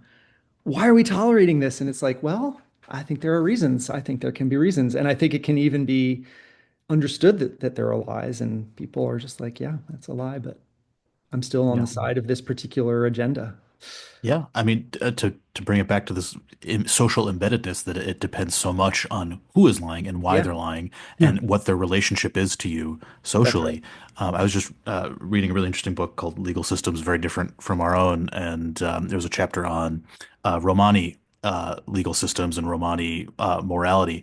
And what's interesting about the Romani is that they constantly lie to everyone who is outside of the Romani, such that they often give fake names to people who are interviewing them, researchers even, Mhm. and census takers in the countries they're living in. And because they have this cultural custom where they always lie to anyone who is not one of them, it becomes very hard to even know how many Romani are living in a particular area because people are giving, the same names or they're not revealing personal information. It makes it very difficult for the census takers. And so to them, it's like it's totally okay to just lie to anyone and just not give them any true information if they're not part of your group. And perhaps it's born of centuries of oppression and mistrust toward outsiders, that if you give outsiders true information, it could be a threat to the group. And that's the way it is. And for Right. them, like it could be an ethical thing. Like if you tell the truth to someone who's not a part of your group, that could be immoral, right? Mhm. Sure. Because you're giving away information that could be a threat to members of the group. And so, and there, it's another example of the profound importance of who is the person, what their relationship is to you, what the full context is. It's not just lying bad. It's what's all the contextual information surrounding that. Um, Yeah. you know, Super interesting. you know. Um, Yeah. I want to get. I'm just personally curious. What is your take on the intention outcome debate and its universality? Whether this distinction between I intentionally wronged someone versus I accidentally wronged someone is that distinction culturally universal or something close to it? If I could just get a soundbite of what is your summary, because you're an expert in this area, and I'm just curious about what you've synthesized from your work on it. Yeah, I would say so. Um, I think that the distinction between intentional and various forms of accidental is universal. I think everyone can understand that. I think how it's used to assign blame is complex and varies across situations within groups and across groups. I mean, I have I'm skeptical of what I've called the cultural main effects model of intentionality. So I have a paper on this with Rebecca Sachs, where we basically are arguing, there are lots of differences, but the idea that there's just some dimension where some societies are more intention oriented and others aren't, is something to be kind of skeptical of. Hmm. And that the methods that we have um, can't even really tell you that because there's no principled way to generate like a range of scenarios that completely flatly surveys the morality space to show that, say, Americans care more about intentions in assigning moral blame than, someone in Fiji, for example, where, Hmm. there's this claim that intentions matter less. I'm not saying that there's not discourse in Fiji about how you can't know other people's minds and so on. There's this idea of mental opacity I think is very real and comes out through ethnographic work. But whether it's easily mapped onto sort of moral judgments about the role of intentions and culpability is harder to say. The other thing I'll mention is, and I don't want to spoil this too much because I have unpublished data from geography of philosophy, but you know, we so some of the stuff I've been talking about relationships, we've been starting to manipulate those and see how those affect judgments. But the other kind of category um, that I think is important to keep in mind is there's a lot of mistakes or accidents that are not good. And we see those in the news a lot. And there is also, we have evidence from a pretty interesting cross-cultural study that everywhere that we looked, people do make fine-grained distinctions between different kinds of accident that are in the law. So the classic one is between recklessness and negligence. And Mhm. we use vignettes to show that that's a very fine-grained distinction. And those words don't exist in every language. Mhm. But you can create scenarios where an actor does something knowing that harm might happen and they don't care, which is recklessness, right? Or they do something where they just don't know what might happen, but they do it anyway, which is negligent. I mean, those are not the legally Hmm. technical terms, right? But they're, Right. recklessness is a little bit worse than negligence in the law, right? Hmm. Because you know that there might be some bad effects of what you're doing, but you're speeding anyway, or you're driving drunk or whatever. Um, Hmm. everywhere that we looked, we found that people make those distinctions, and those are not intentional harm.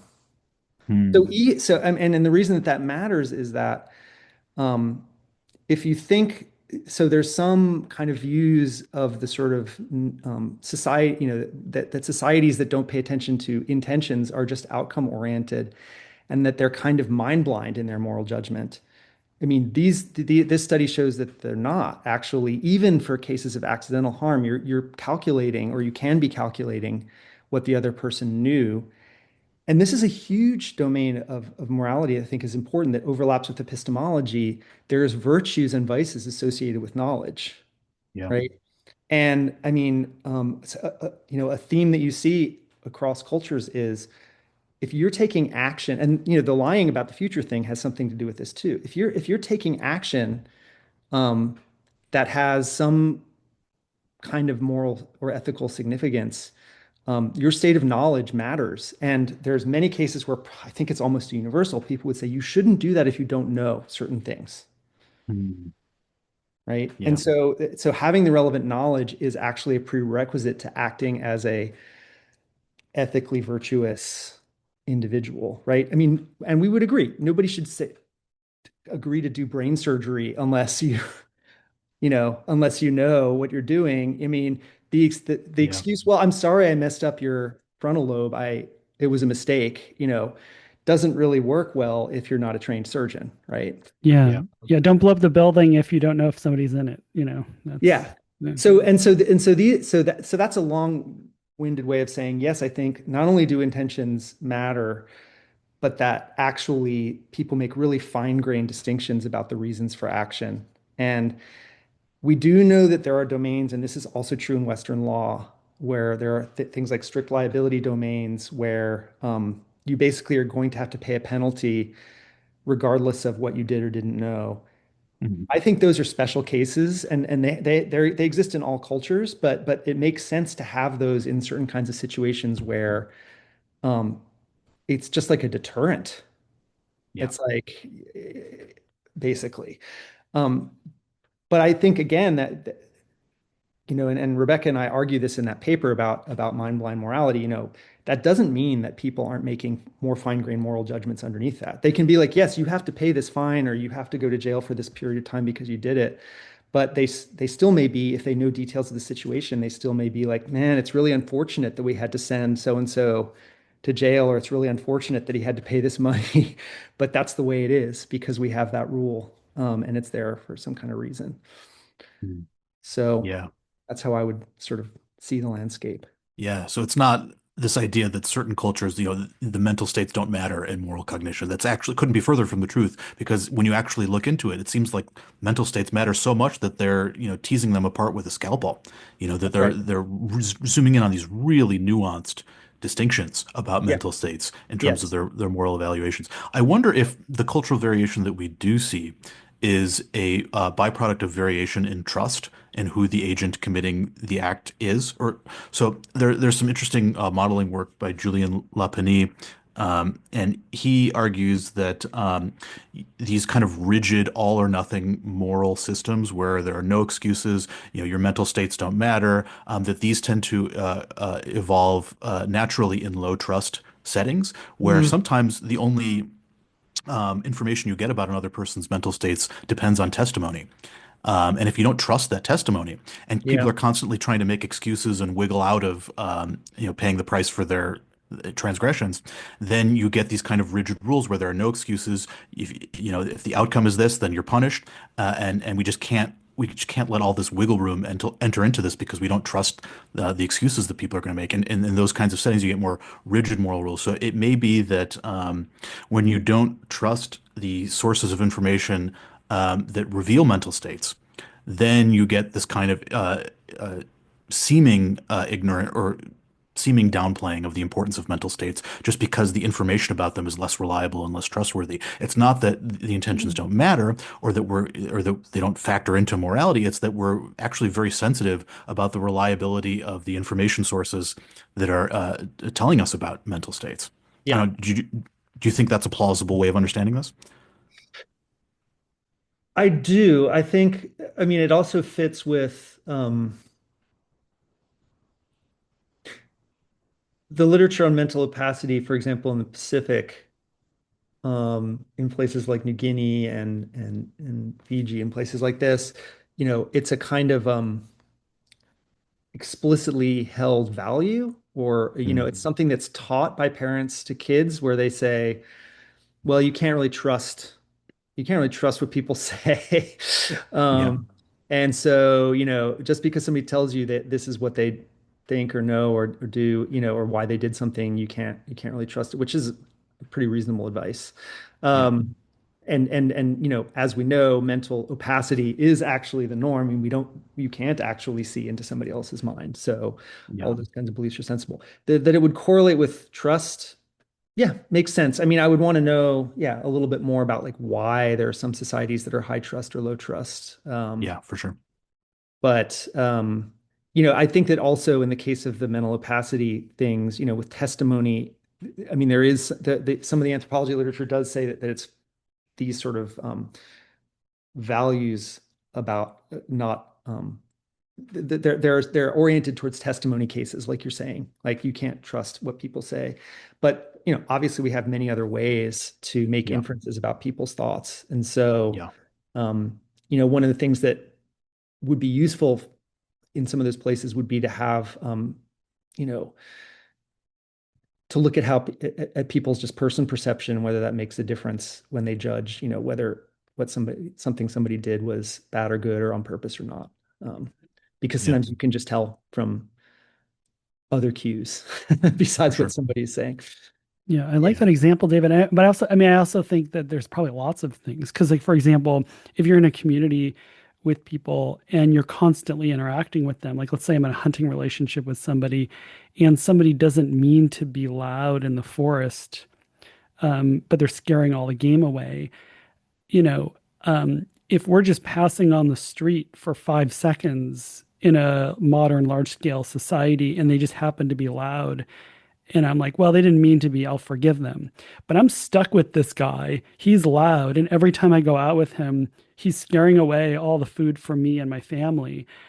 yeah, I don't care if he means it or not. Like I'm dealing with the consequences. I'm stuck with him. So that's like another example where Yeah. it's just like the nature of the local ecology is that whether he intends it or not, in one case, I'm minimally affected in the large scale environment. In the small scale environment, I am just I'm really negatively impacted. And so yeah, I'm not going to care if he intends it or not because even if it's unintended, it still sucks for me. Hmm. Yeah, I Interesting. mean, I think we're faced these days. I don't know about you all, but like, maybe it's always been this way, but like, there's so many changing norms in the world. Can you have a FaceTime call, you know, with volume loud on the Yeah. plane next Yeah. to somebody or No, whatever? you're fine. Yeah, exactly. Yeah. Yeah. Yeah. And I don't know what's going on there, but there's a lot of cases where I'm like Yeah. making judgments about what other people are doing, and then you both have to fold in like the effect that they're having on you, what they know and intend, and then we all have some personal sort of set points of like how relativistic are we going to be? Like I'm just being like, Yeah. well, okay, that's that person's Yeah. that's how that person grew up, or and so I let it ride or Yeah. whatever. But we're faced with those kinds of nuanced situations all the time. Yeah. One theme I feel like of this whole conversation as we're sort of wrapping up because we're getting Yeah. in is that the theme has been like respect stuff that hasn't been respected um, adequately. Would you agree with that? That that's sort of maybe a North Star for the evolutionary behavioral sciences is to sort of double check that we're respecting things adequately. Respecting. Well, like, I mean, so an evolutionary psychologist who's like, oh, yeah, no, magic, that's dumb. Or like free will, that's dumb. Or, cultural anthropology, that's dumb. Or cultural theory, that's Yeah. dumb. And we're hard-nosed scientists, and so screw them, and we're better because we take a gene's eye view. That's one Right. way to sort of just be like, we feel good about ourselves, but we're insulating Yes. ourselves versus like, yeah, the cultural anthropologists, whether they're spitting at us or not, we go in and we're like, this is a evolved organism.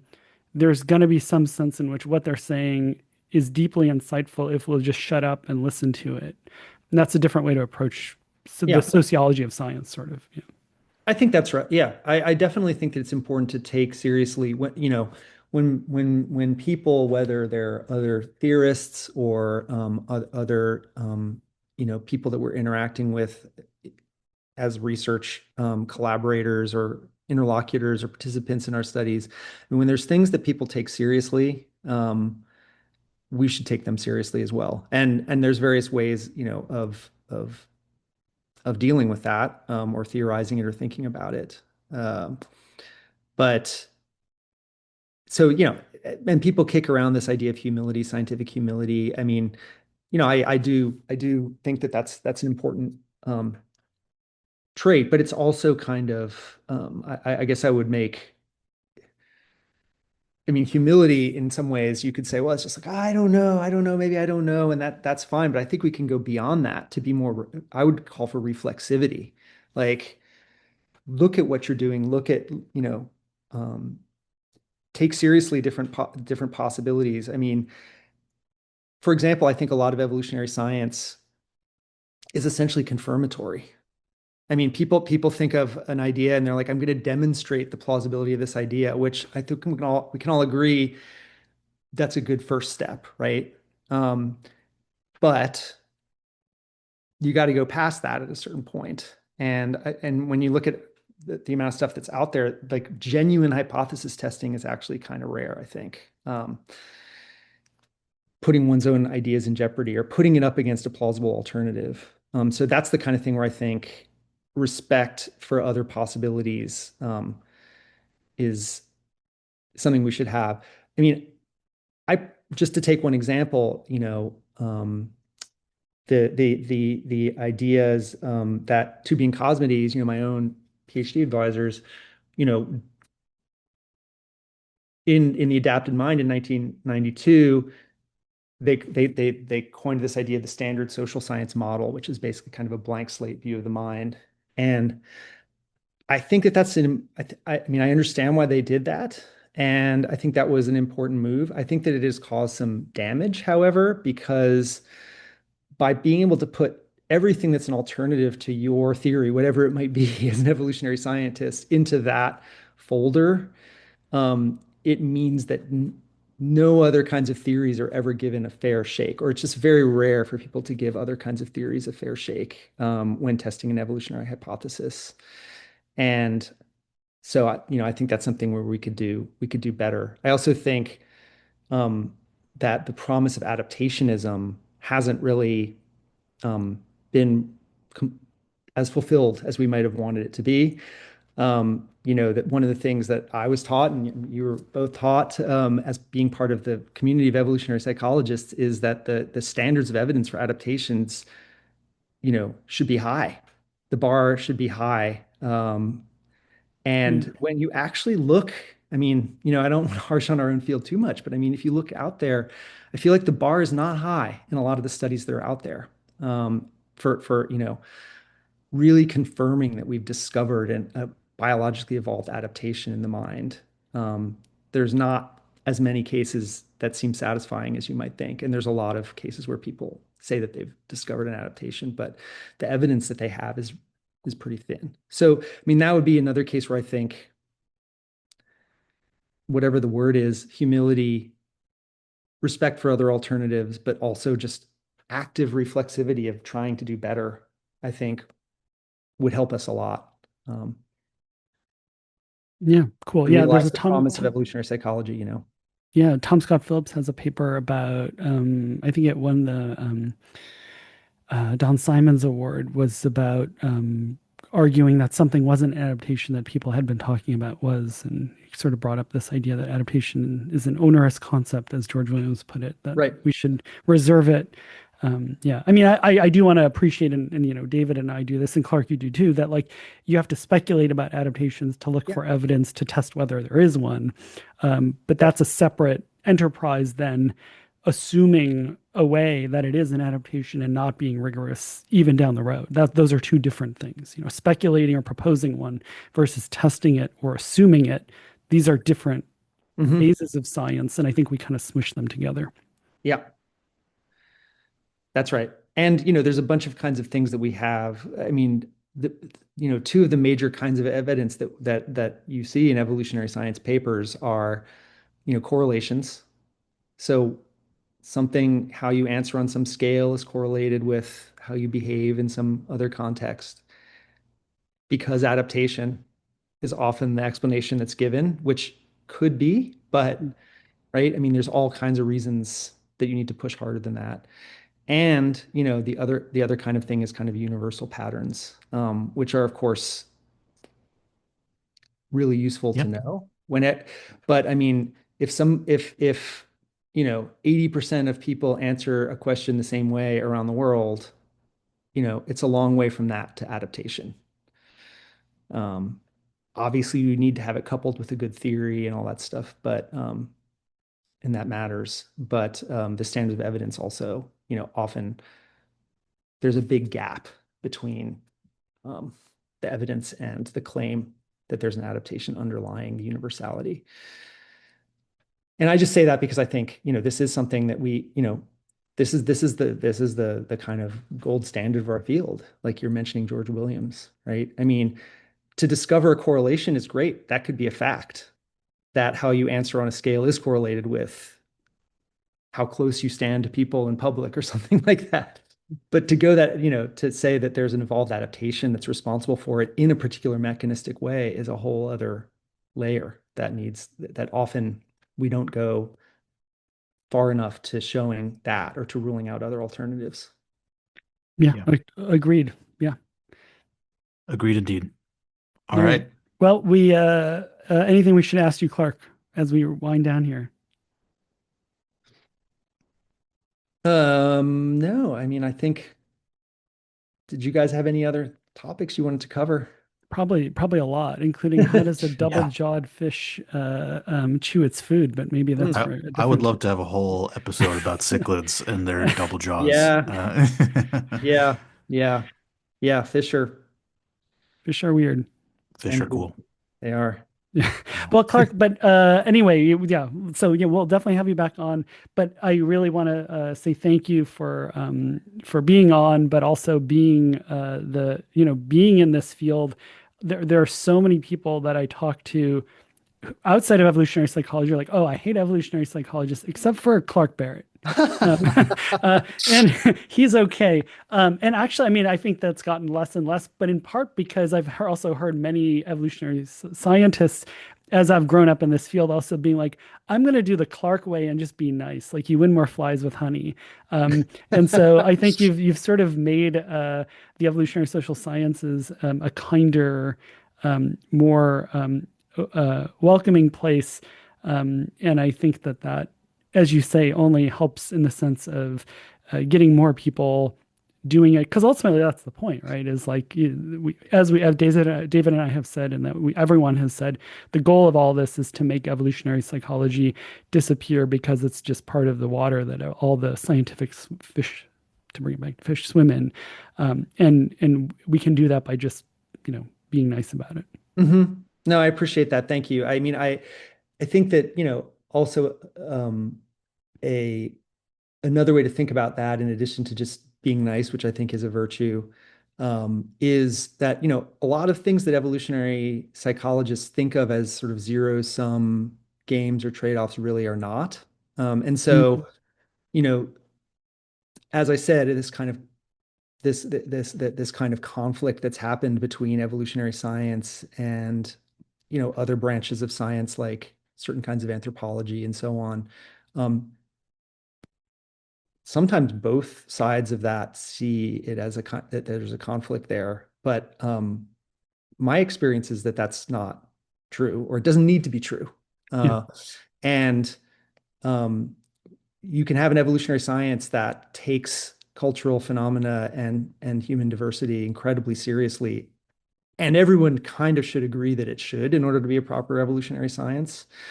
Um, and so there's no loss to us from doing that. There's only gain. And I do feel from having been involved with HBS and other kinds of things in our community, I do notice that sometimes there are people who feel not welcome in our community for various reasons because of the theoretical persuasion that they have, or whatever it might be. Not all of that is our fault, but it's worth reflecting on what parts of it, in what ways can we make evolutionary science a more welcoming community, including, for people who might not be sure or not know very much about evolutionary theory, but they are interested in human behavior, and they might bring a lot to the table. I think there are things that we can do to make people feel welcome, who have just a curiosity about these things.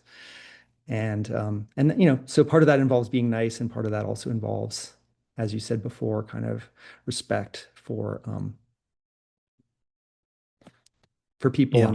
and why that we all have reasons for getting involved in academia. We all want to know something about ourselves or the mind or the world or whatever. And I think if we expand the tent of evolutionary psychology, we can bring in a lot of people who are fascinated Yeah. by all the things that we're talking about. Right.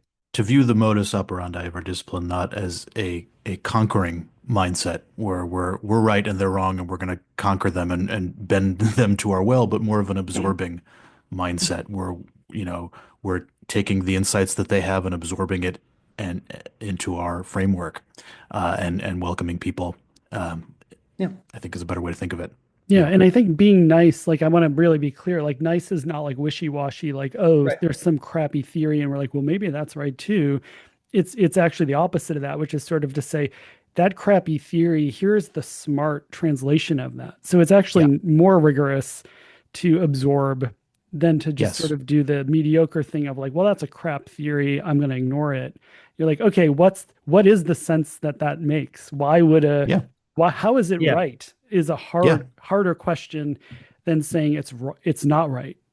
right? That's a Yeah. different, and Mhm. that's the argument, I Yeah. think. Yeah. No, there's this idea of, steel manning, which is the opposite of Yeah. straw manning. We're like making the best possible case for the Yes. for the view that you disagree with. And, bringing it back to the standard social science model, it was a helpful distinction at the time. Mhm. But, there could have been a more steel manned position of what the standard social science model is. And I think we should constantly be striving to frame alternative theories, alternative models, in the best possible light, and find out what insight there is there, Yeah. or at least making it as rigorous as possible to combat the ever tempting presence of straw manning in our thinking. You know, uh, so Yeah, I agree with that. And I think, it's yeah, that distinction that was made, as you said, might have been useful at the time. I think, there's also a kind of residual feeling of combativeness in evolutionary yeah, psychology because when it originated, it was, people it felt that was they were combated. the Yeah, underdogs. Yes. Yeah. And yes, but I think eventually, whether now is the time, but I think now is the time, it will benefit us and everyone else to move past that kind of mindset and also to realize that, if people come to the table with an idea or a phenomenon or a theory or whatever, if it's not evolutionary, quote unquote, in the sense that we would see it that way right off the bat, um, that's not a reason to dismiss it. That's not a reason no, to it should be allowed into the discussion and yeah, and if possible, translated into our right. way of thinking, because a lot of non-evolutionary theories often can be translated into an evolutionary framework quite fruitfully.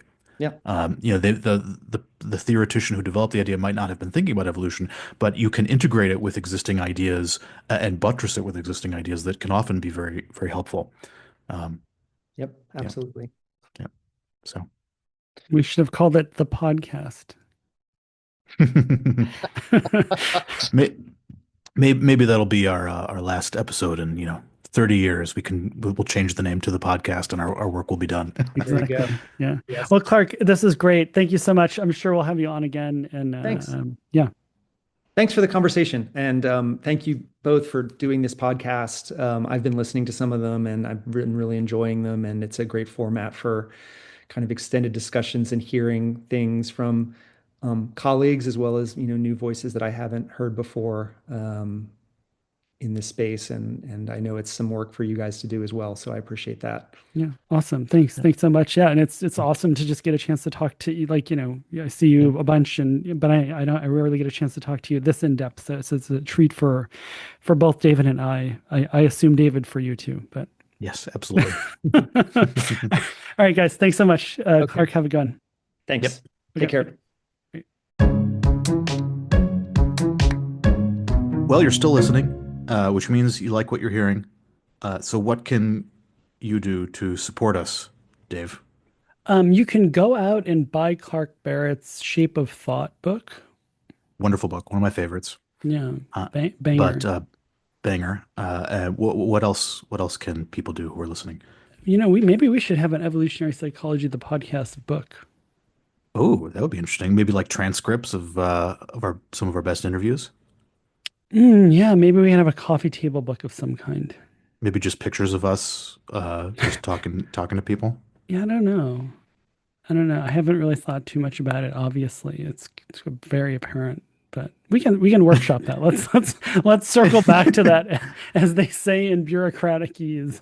But anyway, we have a job now, which is to end the episode, and the way to end the episode is to remind you to please support the podcast by uh, Visiting our Patreon page and maybe pitching in some money so that we can pay for a huge print run of Evolutionary Psychology, the book. Sorry, Evolutionary Psychology, the podcast, the book. oh nice, and then Maybe like the maybe we coffee should table make book. coffee table book. Maybe we should make Evolutionary Psychology, the podcast, the book, the movie, the Oh, video game. We should just go through the whole nice. journey. Nice. And the last word is the thing it is. So it would be a video game about a movie, about a book, about a podcast. That's right. Yeah. Got it. Yeah, that was straightforward. I think it's going to be a real moneymaker. Yeah, let's Anyway, if you greenlight want to this. make that happen, give us some money on Patreon. Otherwise, leave us a kind review, send us an email, say something nice about us on social media. Your support keeps us going, so please be generous with it. And have a good week, and we'll see you next week. See you next week, Yep. David.